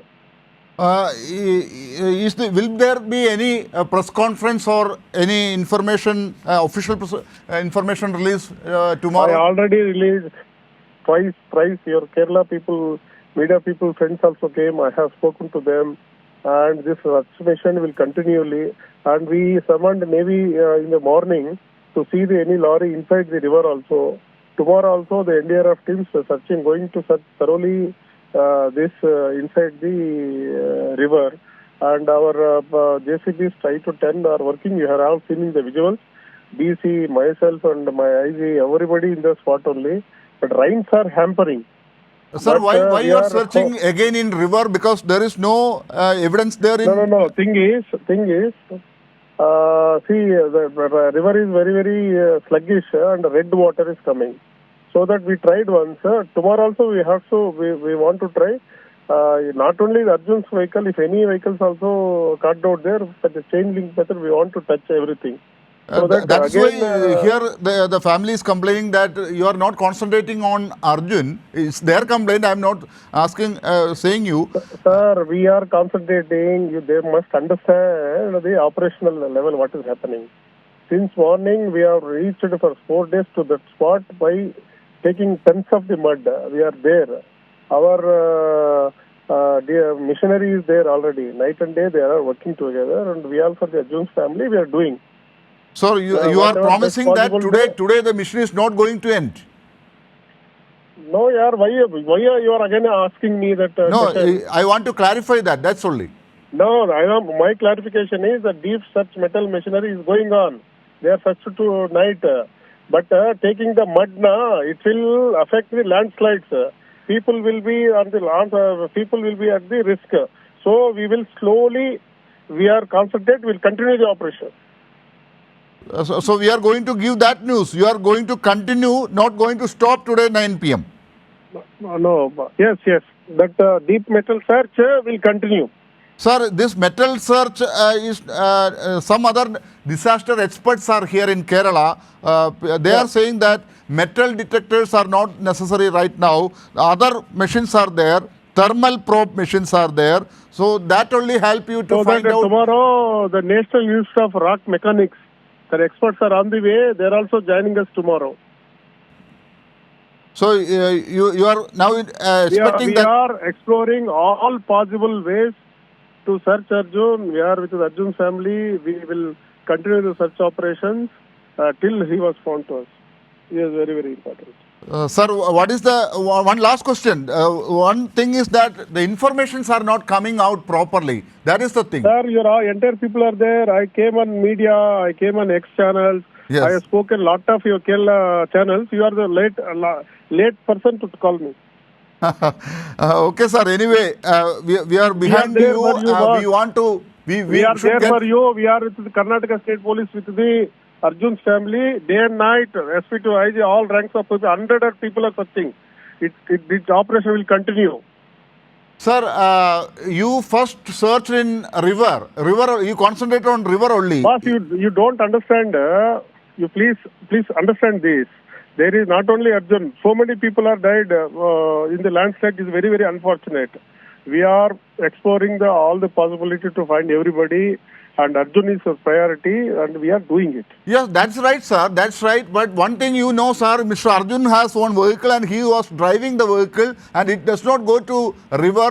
The chances are very rare, and Navy at last Sorry, found out boss, that that's also. why I'm telling you the search in the upper part of the landslide, lower part also happening Okay. simultaneously. We are not stopping anything. Okay, sir. We will explore all our strength to find out, and the entire state police is with him. You need not to worry. Narayana sir, sorry to ask you some harsh questions right now. We will be contacting you tomorrow also. You please. Yeah, kindly, please, sir. Kindly. Yeah, okay, sir. Thank you for the day. Thank you. Namaskar. Okay ഒരു minute Shri doctor Hari എന്താണ് അവസാനം ഈ ചർച്ചയ്ക്ക് അല്ല നമ്മളിപ്പോൾ അവസാനിപ്പിക്കുന്നതിന് മുമ്പ്? കേട്ടല്ലോ, ഞാനിപ്പോൾ പറഞ്ഞപ്പോൾ ഞാൻ പറഞ്ഞത് തന്നെയാണ്. അതായത് അവിടെ നമ്മൾ അവരുടെ പരിമിതിക്ക് അപ്പുറത്തേക്ക് ചെയ്യാൻ പറ്റുന്ന കാര്യങ്ങളൊക്കെ അവർ ചെയ്യുന്നു എന്നുള്ളത് അദ്ദേഹം നേരിട്ട് തന്നെ പറഞ്ഞിട്ടുണ്ട്. നമുക്ക് എന്തായാലും ഒരു ശുഭപ്രതീക്ഷ അല്ലെങ്കിൽ ഒരു ശുഭവാർത്ത നമുക്ക് ഉണ്ടാകട്ടെ എന്നാണ് ഞാൻ ആഗ്രഹിക്കുന്നത്. ഇപ്പോൾ രാത്രിയാണെങ്കിൽ പോലും ഞാൻ നേരത്തെ സൂചിപ്പിച്ചതുപോലെ അവിടെ ഇങ്ങനെ ലാൻഡ് സ്ലൈഡ്സ് ഉണ്ടായിക്കൊണ്ടേ ഇരിക്കുകയാണെന്നാണ് ഇപ്പോൾ SP പറയുന്നത്. അപ്പോൾ ഒരു സ്ഥലത്ത് നിന്ന് അവർക്ക് ലൈറ്റില്ല. 9 മണിക്ക് ശേഷം ആ പ്രദേശത്തൊന്നും ഒരു ലൈറ്റും ഇല്ല. കൊണ്ടുവരാവുന്നതിൻ്റെ പരമാവധി സംവിധാനങ്ങൾ കൊണ്ടുവന്നിട്ട് അവർ സെർച്ച് ചെയ്യുന്നു എന്നുള്ളത് അവിടെ അല്ല, കൃത്യമാണ്. അതാണ് എനിക്കത് മനസ്സിലാകാത്തത്. ഇത് കർണാടകത്തിൽ തന്നെയാണോ എന്നാണ്. സജീഷ്, ബാംഗ്ലൂർ നഗരത്തിന് അടുത്തായിട്ടുള്ള ഗോവയ്ക്ക് അടുത്തുള്ള ഒറ്റ കാര്യമുള്ളൂ ഇതിനകത്ത്. ഇപ്പോൾ ഒറ്റ കാര്യമുള്ളൂ നമ്മളിപ്പോൾ മനസ്സിലാക്കുക. ഇപ്പോൾ അർജുൻ എന്ന് പറയുന്നത് നമ്മുടെ പ്രയോറിറ്റിയാണ്. അതുപോലെ തന്നെ അവിടെയുള്ള ഒരുപാട് ജനങ്ങൾ ഈ പല ലാൻഡ് സ്ലൈഡുകളിൽ പെട്ടിട്ടുണ്ട്. ആ പ്രയോറിറ്റികളെല്ലാം അവർക്കും കൊടുക്കുന്നുണ്ട്, പലരെയും അവർ രക്ഷിക്കുന്നുണ്ട്. ഇപ്പോൾ ഞാൻ നേരത്തെ സൂചിപ്പിച്ച് ഇടയ്ക്ക് പറഞ്ഞതാണ്, NDRFിൻ്റെ പ്രവർത്തനം നേരത്തെ ഉണ്ട്. NDRF അല്ല, നമ്മൾ സംസാരിക്കേണ്ടത് സൈന്യത്തെക്കുറിച്ചാണ്.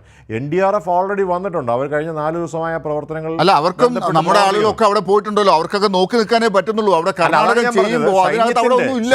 എന്തെടുത്ത് ചെയ്യാനാണ് അവിടെ?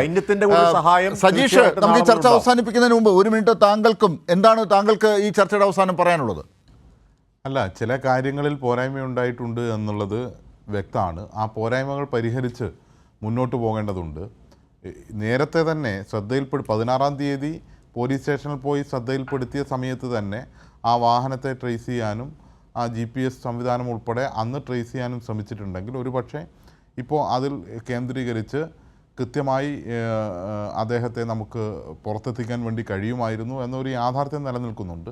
അത്തരം കാര്യങ്ങളിലേക്ക് നമ്മളിപ്പോൾ പോകുന്നതിനേക്കാൾ നല്ലത് നിലവിലുള്ള പ്രവർത്തനങ്ങൾ ഗൗരവകരമായി എടുക്കാൻ വേണ്ടി അവർ തയ്യാറാകണം. ആ പ്രതീക്ഷയിൽ നമുക്ക് മുന്നോട്ട് പോകാം. യെസ്, എന്തായാലും രാത്രി നമുക്ക് അർജുനു വേണ്ടി തന്നെ പ്രവർത്തിക്കാനേ സാധിക്കൂ. എന്നോട് ദയവായി ശ്രീ പ്രസാദ് ഇനി വീണ്ടും ഒരിക്കൽ കൂടി അങ്ങയിലേക്ക് വരാനുള്ള സമയം ഇല്ലാത്തതുകൊണ്ട് ഞാൻ അങ്ങയിലേക്ക് വരുന്നില്ല. നമുക്ക് അടുത്ത ദിവസവും ചർച്ചയ്ക്ക് ഇരിക്കേണ്ടി വരും. അപ്പോൾ കൂടുതൽ കാര്യങ്ങളിലേക്ക് വരാം. വളരെ നന്ദി ഈ ചർച്ചയിൽ ചേർന്നതിന്. അർജുനു വേണ്ടി നമ്മളെല്ലാവരും കാത്തിരിക്കുന്നു. കർണാടകം കൂടുതൽ ജാഗ്രത പാലിക്കുമെന്ന് പ്രതീക്ഷിക്കാം. കേരളം കൂടുതൽ ഇടപെടൽ നടത്താൻ പോകുന്നു എന്ന് നേരത്തെ ശ്രീ KB ഗണേഷ് കുമാറും പറഞ്ഞു. മുഖ്യമന്ത്രി നാളെ ഇടപെടുമെന്നാണ് ശ്രീ KB ഗണേഷ് കുമാർ നേരത്തെ പറഞ്ഞത്. വളരെ നന്ദി ചർച്ചയിൽ ചേർന്നതിന് Shri SK Sajeesh, doctor GV Hari, EB Prasad, മന്ത്രി KB Ganesh Kumar, Shri Narayan, SP Karwar, Siju Kannan, Rameez. News and views അവസാനിക്കുന്നു.